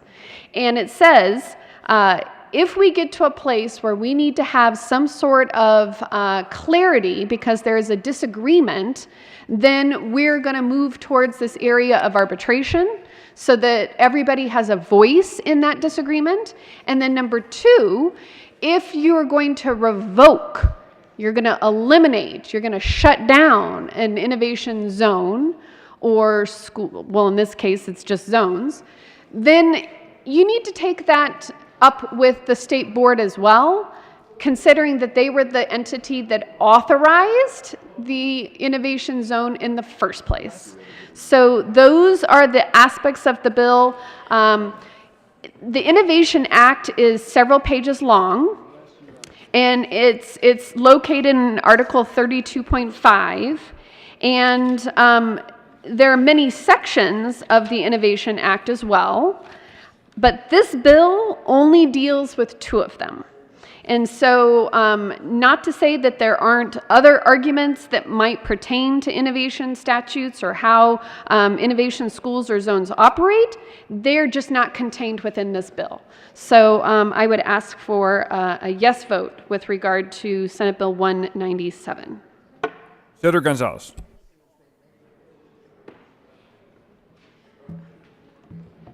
Thank you to the good senator from Arvada for speaking to the original Innovation Act that was passed back in 2008. I remember that policy debate quite well because at that point I was a young organizer working with an organization, Padres y Jóvenes Unidos, that was watching quite closely this legislation as it moved through the General Assembly back then, where we were seeing incredibly abysmal achievement gaps between white students, black students, and Latino students, particularly English language learners and students who are on free and reduced lunch. And so I acknowledge the senator from Arvada and that history lesson. And I also appreciate that Senate Bill 197 seeks to address 2 specific points within what was then that 2008 policy. However, I will raise that each of the schools within the Denver Public Schools, each of the networks that exist within the Denver Public Schools already have memoranda of understanding for a dispute resolution process. Certainly the 3 memoranda of understanding that exist spell out how disputes should be addressed and resolved. And I don't understand why there is the need to then reiterate and further complicate that by pushing this forward into state statute. To the good senator from East Denver, I understand that there may be other additional schools that exist within, that have used and pursued this innovation status. Can you name those schools? And also, have they also adopted this similar nonprofit governance model? Because I think that is the point that puts DPS apart and unique. Thank you. Senator Hansen. Thank you, Mr. Chair. And I don't have the list of the 10 zones handy. I certainly know the 3 in Denver, but I'll have to go find that information for the good senator from Denver, and I'll work on that right now. Senator Story. Thank you, Mr. Chair. I want to share a few things with you, and I appreciate the comments that have been made this morning surrounding this bill. There is actually a dispute resolution process spelled out for the parties for agreement. And these contracts actually exist between zones and the school district. Just for clarification, relative to comments from the good senator of Arvada, State Board of Ed did not authorize the innovation zones. Boards approve the zones. State Board of Ed approves the waivers districts want, or schools within them, the innovation schools wish to have. And I also would say that the bill absolutely does mention third-party management. It states innovation school zone with alternative governance means alternative governance and delegates management to another organization pursuant to Section 22-32.5-104, including but not limited to a nonprofit organization. And I would say also that a nonprofit organization is not a souped-up PTA. This is serious. These are our children, these are our schools, and this is discussing innovation zones. I would like to share with you a letter from Superintendent Marrero of Denver Public Schools, who wrote about Senate Bill 197 recently, just a few days ago. He says, the purpose of the Innovation Schools Act is to grant to Colorado's school districts and public schools greater ability to meet the educational needs of a diverse and constantly changing student population. That's what's stated in the Act. This bill, on the other hand, takes away local control from school districts and confers rights on third-party contractors, including the right to force Denver Public Schools into binding dispute resolution. This bill is being pushed by 3 management organizations as a direct reaction to Denver Public Schools trying to enforce existing contracts and require these organizations to provide the governance services they are being paid for. DPS is the only school district in Colorado that contracts with third-party organizations to provide governance services to its district-run innovation schools. This is important. DPS is the only school district in Colorado that contracts with third-party organizations to provide governance services to its district-run innovation schools. Since 2015, DPS has entered into contracts with 3 such management organizations, which now provide governance services to a total of 12 zone schools in 3 innovation zones. Key to Denver Public Schools operating in this unique manner is its ability to enforce the terms of the contracts for these services. That is their job.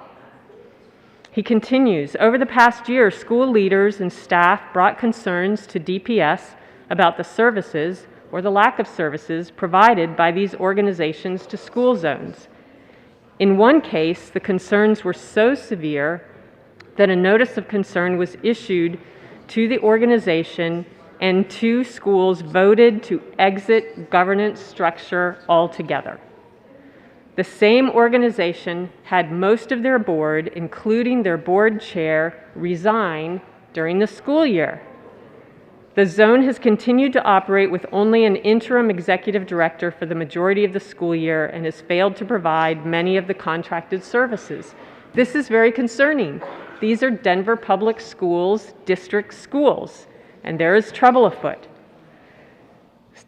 Superintendent Marrero continues, in another zone, DPS issued a notice of concern to the management organization for lack of oversight and supervision, resulting in serious concerns about compliance with laws related to special education.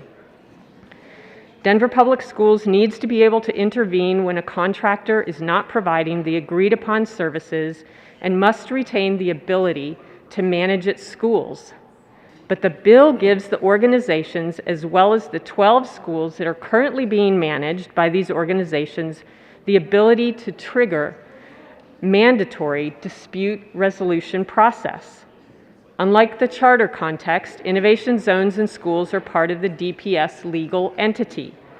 Granting DPS schools the ability to force DPS to adhere to a specific funding and/or governance model is completely contrary to the constitutional mandate that local school districts manage local schools.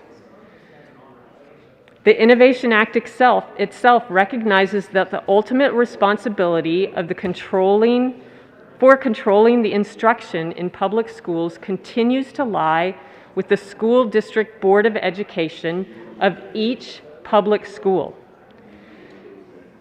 DPS supports including dispute resolution in the contract with any third-party management organization for an innovation zone.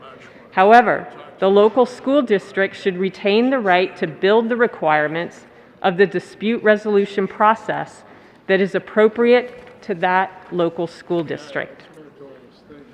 Superintendent Moreau continues, the third-party governance model has also proved to be costly and inefficient, and this bill would add to these costs. DPS will continue to receive less funding from the state as the number of school-aged children living in the city of Denver continues to decline. This will make it extremely challenging to sustain a funding model where 3 independent third-party management organizations provide support to a total of only 12 schools. DPS had planned on addressing the concerns shared in the document during the next innovation renewal cycle, which was delayed 1 year by Senate Bill 21-268. This bill is legally, practically problematic, and it undermines a school district's local control over its own schools and compromises the district's ability to hold contractors responsible for their contractual obligations. Colleagues, this is a huge problem, this bill in and of itself. It strips the authority away from local school boards to control and manage their schools within their district, and it provides the opportunity for a third-party management company to utilize a dispute resolution process that results in binding arbitration for which the school board, who is duly elected to serve, cannot control the outcome of that dispute resolution. It is hugely problematic and sets up a new precedent that is unacceptable for how our school districts run and how they are charged by the Constitution to manage the schools within their own districts. And on this, I urge a no vote on this bill. Is there Senator Kolker? Request senatorial 5. Senatorial 5 has been requested and granted.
There is an amendment on the desk. Will the clerk please read Amendment L010?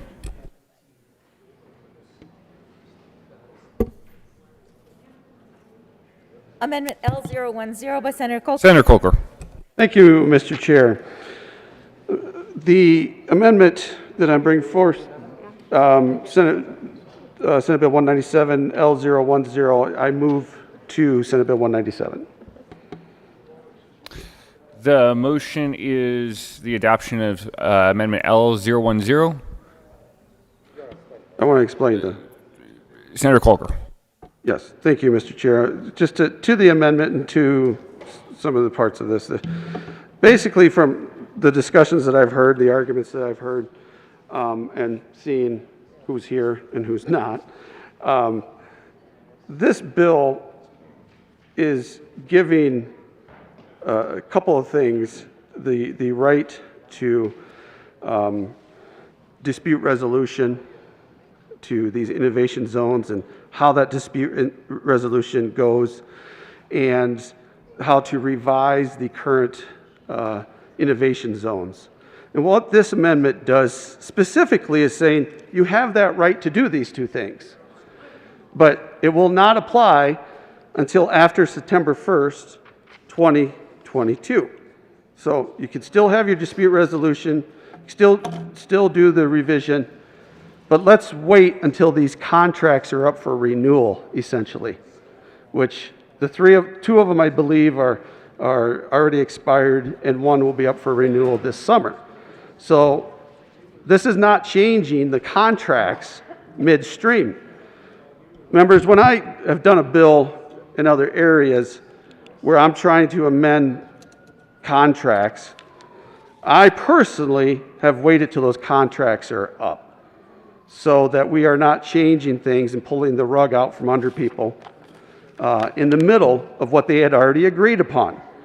I don't see anything in what's currently happening in these innovation zones as heinous enough to change those contracts midstream. So the purpose of this is let the contracts play out. We're just waiting till September 1st, okay? September 1st, 2022, as this is just taking our time. The bill itself, I believe, is 90 days after signing, so we're pretty close. So I encourage an aye vote. Senator Coleman. Thank you, Mr. Chair. Members, I'm asking for a no vote on L010. I want to thank the good senator from Centennial for bringing the amendment. So while I always appreciate an effort to draw out thoughtful timelines, I want to point out that we need to remember that nearly 7,000 students are currently being served through these schools. Those are schools and zones that had to be approved by the local board and the state board, and the clear, fair process outlined in the bill is needed more urgently than what this amendment lays out. And for those reasons, I urge a no vote on this amendment. Senator Story.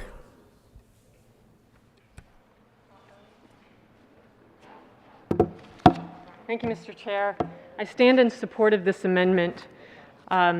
It's super important that we not upend current contracts that are in the midst of being carried out. They will have an opportunity for this to come into play into new contracts, but this sets the stage to allow for the current contracts to play out, and as they work towards their negotiations on new contracts going forward. And I think this is a really important piece so that the parties have an opportunity to further discuss this and get their feet underneath them. I urge a yes vote on this amendment. Senator Hansen.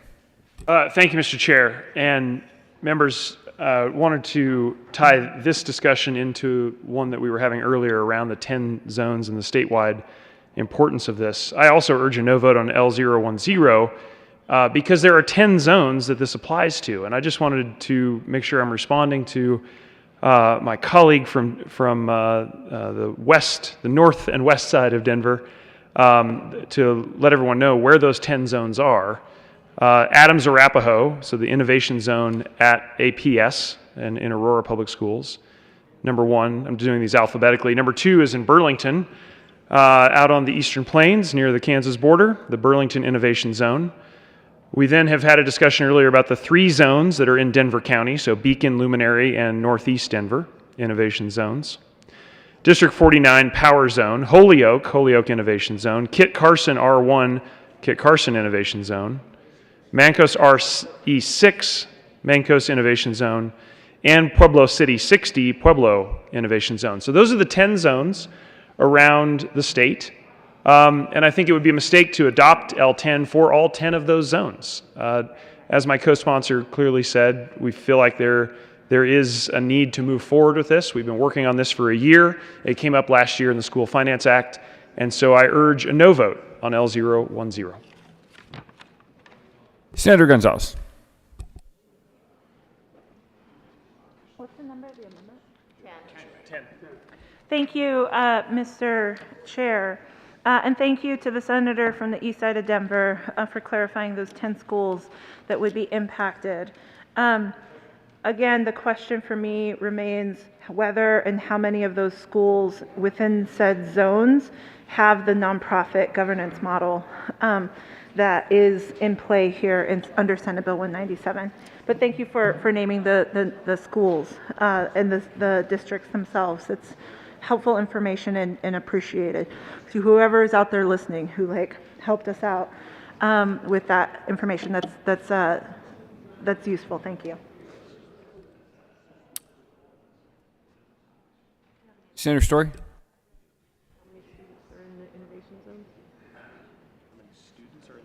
Yeah, I think that's in the 12 innovation schools that are in innovation zones.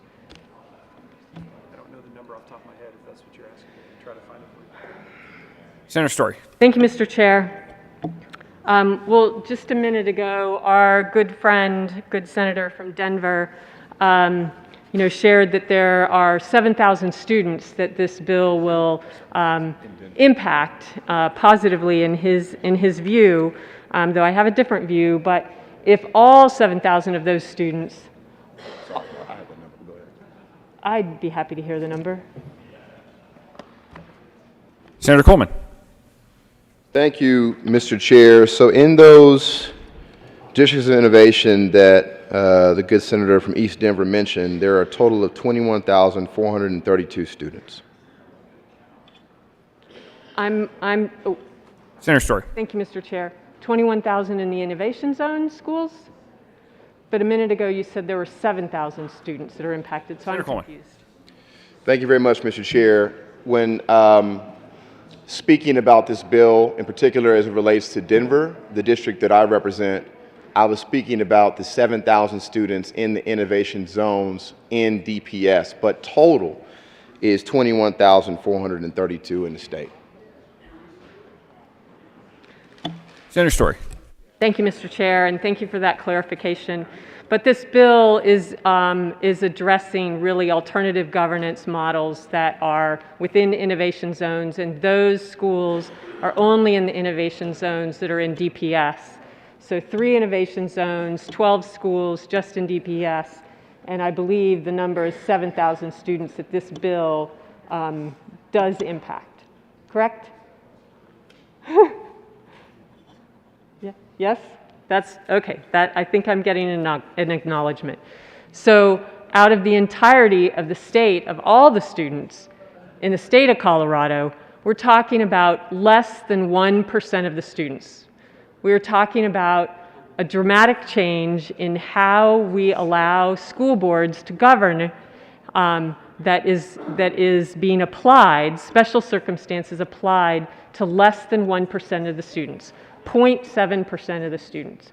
And this just does not seem like an appropriate state policy. It's a policy that should be addressed at the local level by the local school district and by their collaborative work with their innovation zones and the management companies that serve them. I urge a no vote on this bill. Are we on the amendment? I'm sorry, my apologies. Yes, an aye vote on 10. Thank you very much. My apologies. Thank you. Is there any further discussion on Amendment L010? Seeing none, the motion is the adoption of Amendment L010. All in favor say aye. Aye. All opposed, no. The noes have it, and Amendment L010 is lost. To the bill, Senator Kolker. Thank you, Mr. Chair. I'm just going to sum up my feelings on this bill. I encourage a no vote on Senate Bill 197 when we get to that point. All the arguments that have been made, in opposition, I can concur with. I'm not going to rehash them here. I just think the ability of a school board with local control, we talk about local control, to be able to oversee what they're financially responsible for, and to oversee their students. I think that's important that we continue that. So using this bill as an alternative governance model, really the core behind it, is what I'm against. I kind of compare that to me raising our children and giving them some leeway, and those children do fine, but then all of a sudden they disagree with me and they go to a neighbor and say, hey, I disagree with what my dad is doing, so can you help me out? Can you help overrule him? That's just the way I look at that. And I think the irony here of Senate Bill 197 is, why would a school district establish or renew zones when they lose their ability to oversee and they lose their ability to establish their current dispute resolutions?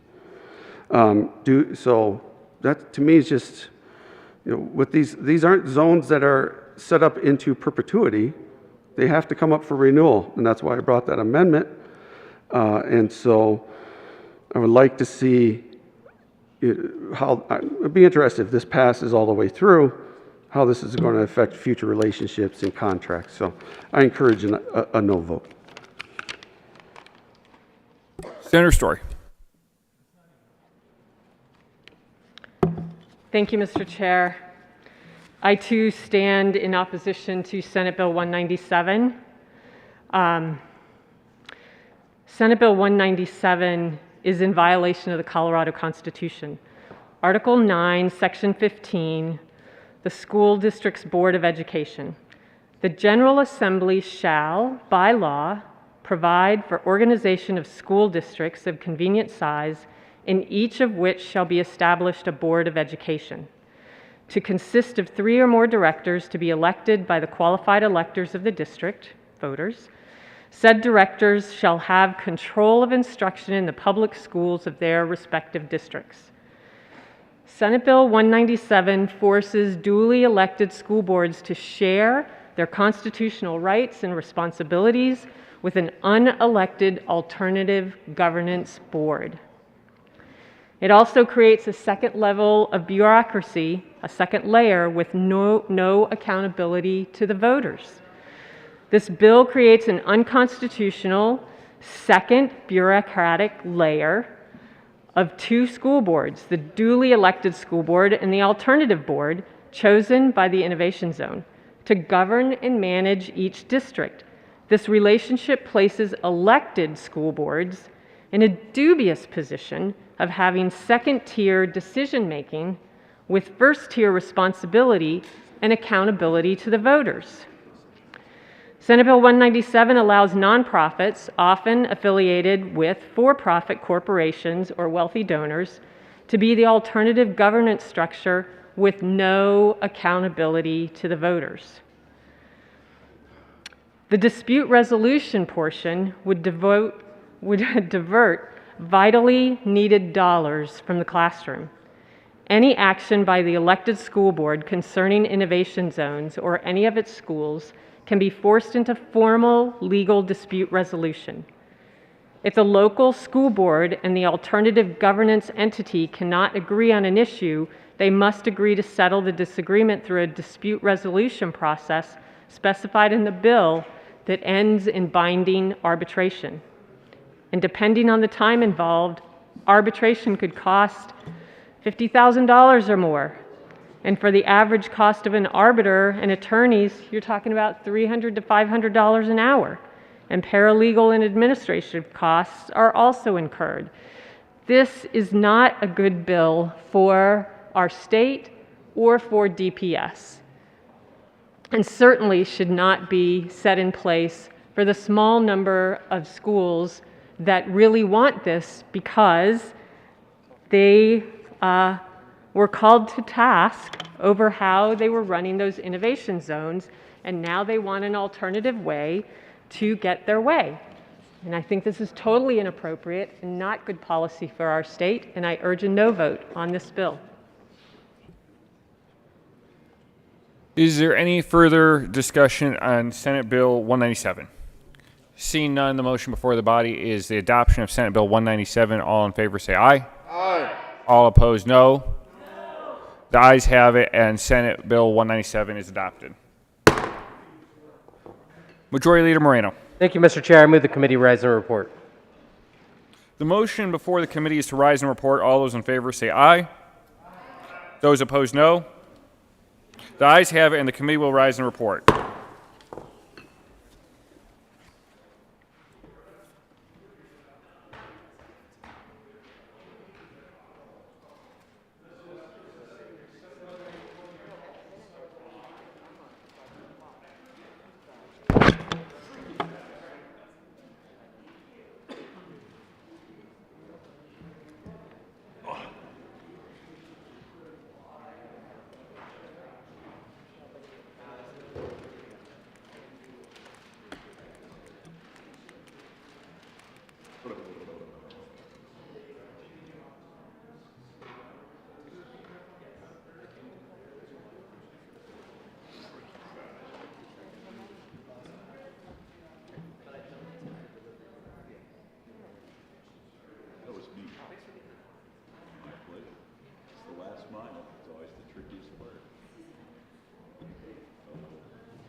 The Senate will come to order. Senator Hendrickson. Thank you, Mr. President. The committee has met and had a number of bills under consideration. Will the clerk please read the report? Mr. President, your committee of the whole begs leave to report it has had under consideration the following attached bills, being the second reading thereof, and makes the following recommendations thereon. Senate Bill 197 as amended, passed on second reading and ordered engrossed and placed on the calendar for third reading and final passage. House Bills 1103, 1154, 1241, 1298, passed on second reading and ordered revised and placed on the calendar for third reading and final passage. Senator Hendrickson. Thank you, Mr. President. I move for the adoption of the report. The motion is the adoption of the committee of the whole report. Are there any no votes? There is an amendment at the desk. Will the clerk please read Cow Amendment 1? Cow Amendment 1 to report of the committee of the whole. Senator Lundin. Thank you, Mr. President. I move Cow Amendment 1 to SC 1298. To the amendment. Thank you, Mr. President. So we talked about this bill. It's a bill that would provide $12 million, or roughly $12 million in relief of fees that the nurses and others who provide medical care for us would would seek, quite frankly, and we're going to give them temporary relief. This amendment simply said, as we discussed it and debated, look, if it's good enough to provide temporary relief, we should provide permanent relief. That's what this amendment would do. Now, the bill sponsors argued, well, wait, hang on, creates a problem for DORA. So before you as an amendment, the choice is, do you want to vote for nurses? Yes. Do you want to vote for DORA? No.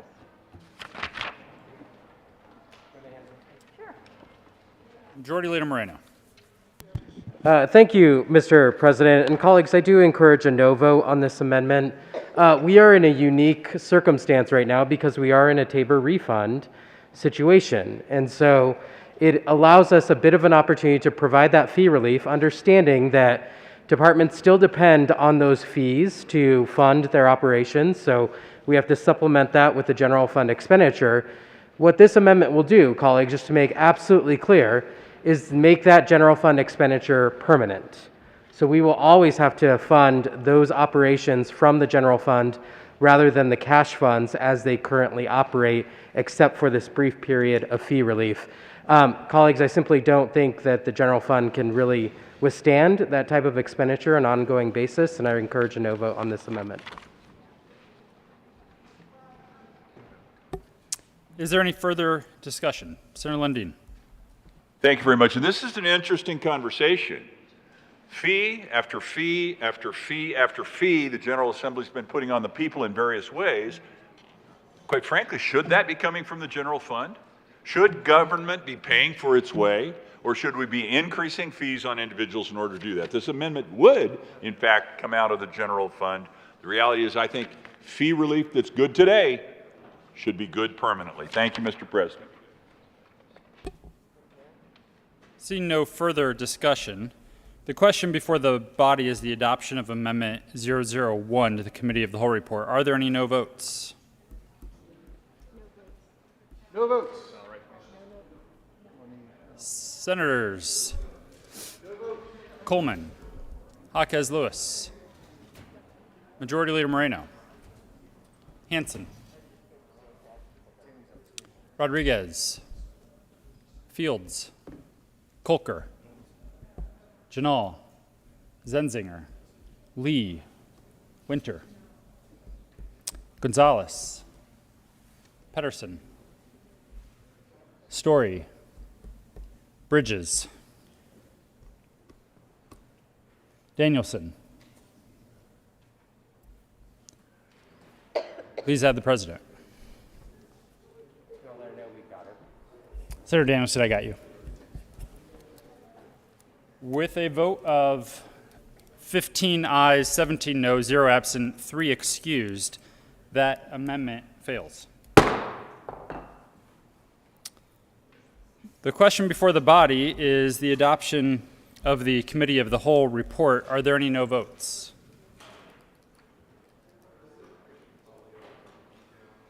With a vote of 32 ayes, 0 no, 0 absent, 3 excused, the Committee of the Whole report is adopted. Senate Bill 197 is amended, passed in second reading in order, engrossed, and placed on the calendar for third reading and final passage. House Bills 1103, 1154, 1241, and 1298, passed in second reading and ordered revised and placed on the calendar for third reading and final passage. Appointments and then conference committee.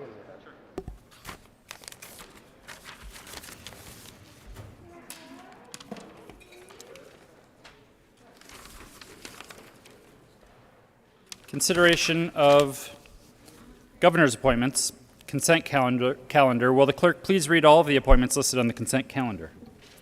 Members of the Colorado Water Conservation Board, effective February 13, 2022, for terms expiring February 12, 2025. Jacqueline K. Brown of Oak Creek, Colorado, to serve as a representative of the Yampa White Drainage Basin, and as a Democrat reappointed. Jessica Ray Brody of Denver, Colorado, to serve as a representative from the city and county of Denver, and as a Democrat reappointed. Brian Paul Brucas of Parshall, Colorado, to serve as a representative of the Main Colorado Drainage Basin, and as a Republican appointed. Members of the Water Quality Control Commission, for a term expiring February 15, 2023. Sonia Chavez of Gunnison, Colorado, as a representative west of the Continental Divide, occasioned by the passing of John On, appointed for terms expiring February 15, 2025. April Long of Carbondale, Colorado, as a representative west of the Continental Divide, reappointed. Jenny Arnott, Fort Collins, Colorado, as representative of the public at large, appointed. Julie Zaring of Alamosa, Colorado, as a representative of the public at large, appointed. Members of the Colorado State Fair Authority Board of Commissioners, effective November 2nd, 2021, for terms expiring November 1st, 2025. Michelle Renee Brown of Pueblo, West Colorado, and unaffiliated from the 3rd Congressional District and a representative of the County of the Fair, reappointed. Jeffrey Mandarage of Colorado Springs, Colorado, and unaffiliated from the 5th Congressional District and a certified public accountant, reappointed. Michael Angelo Cafaso of Pueblo, Colorado, a Democrat from the 3rd Congressional District and a member of with expertise in finance through management level experience in banking, reappointed. For a term expiring November 1st, 2023, Alexander Hannafin of Boulder, Colorado, a Democrat from the 2nd Congressional District, occasioned by the resignation of Brian Copham of Longmont, Colorado, appointed. Members of the Groundwater Commission for terms expiring May 1st, 2025. Mark Christopher Arnush of Kingsburg, Colorado, to serve as a resident agriculturist from the Lost Creek Basin, reappointed. Scott W. Titmeyer of Grover, Colorado, a resident agriculturist from the Upper Big Sandy Basin, reappointed. And David Keeler of Ray, Colorado, a resident agriculturist from the Northern High Plains Basin, appointed. Majority Leader Moreno. Thank you, Mr. President. I move for the confirmation of all the appointments on the consent calendar, which includes members of the Colorado Water Conservation Board, members of the Water Quality Control Commission, members of the Colorado State Fair Authority Board of Commissioners, and members of the Groundwater Commission. Is there any discussion? The motion is the confirmation of all of the appointments on the consent calendar. Are there any no votes? With 32 ayes, 0 no, 0 absent, 3 excused, all of the appointments are confirmed. Consideration of conference committee reports. Will the clerk please read the title of Senate Bill 34? Senate Bill 34 by Senators Colker and Priola and Representative Byrd and Sanders concerning measures to counteract the filing of fraudulent business documents with the Secretary of State. Senator Colker. Thank you, Mr. President. I move that Senate adopt the first report of the first conference committee on Senate Bill 34. Is there any discussion? Seeing none, the motion is for the adoption of the first report of the first conference committee on Senate Bill 34. Are there any no votes? Senator Priola, would you like to be a no vote on your conference committee? With a vote of 32 ayes, 0 noes, 0 absent, 3 excused, the first report of the first conference committee on Senate Bill 34 is adopted. Senator Priola. Thank you, Mr. President. I move for the repass of Senate Bill 34. Is there any discussion? Seeing none, the motion is for the repassage of Senate Bill 34. Are there any no votes?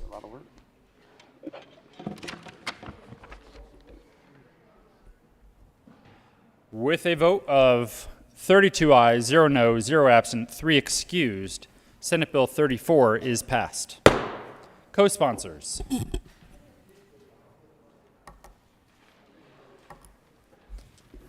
Signing of bills.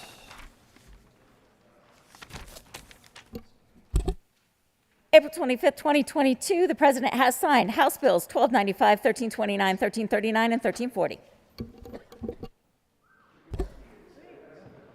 Announcements. Senator Hansen. Thank you, Mr. President. To my friends and colleagues on Senate appropriations, we have another action-packed morning together. Tomorrow at 8:15, we'll gavel in. We will be hearing House Bills 1133 and Senate Bills 124, 155, 163, 173, 191, 195, 198, 201, 202, 204, 209, 216, and 217. See everyone tomorrow morning. Senator Gonzalez. Thank you, Mr. President. Colleagues on the Senate Finance Committee, we will be meeting 15 minutes upon adjournment in the Old Supreme Court. We have 3 bills on the calendar: Senate Bill 208, House Bill 1083, and House Bill 1296. See y'all then. Senator Lee. Thank you, Mr. President. The Judiciary Committee will be meeting tomorrow at 2 o'clock to hear House Bill 1326, the fentanyl bill. So tomorrow, probably in the Old State Library, but check for location to be sure. Thank you. Senator Fields. Thank you, Mr. President. Colleagues of the Senate Health and Human Services Committee will be meeting at 1:30, which is our regular time, which is 15 minutes after adjournment. We have 6 bills that are up, and we are changing the order. We have Senate Bill 177 will be third on our calendar. See you then.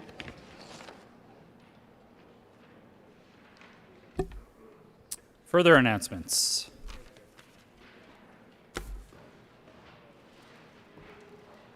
Members, there has been a request to start relaxing some of the clothing dress code requirements.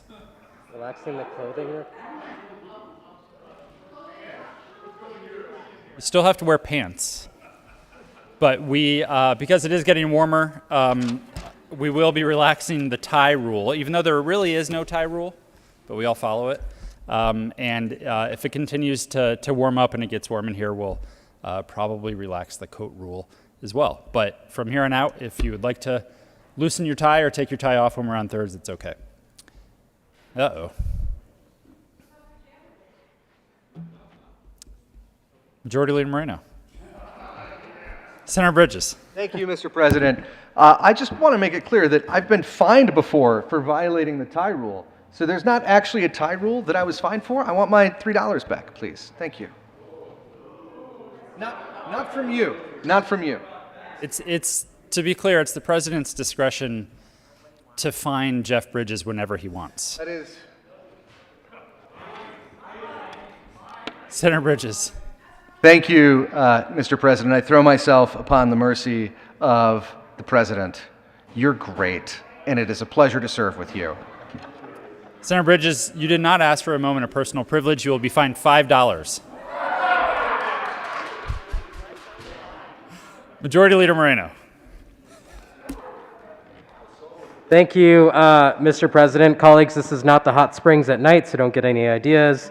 It's just your tie, Senator Bridges. With that, Mr. President, I move that the Senate recess until 2 p.m. today. Colleagues, you do not need to return. We're just reading bills across the desk. You have heard the motion. All those in favor say aye. All those opposed, no. The ayes have it, and the Senate will recess until 2 p.m. today.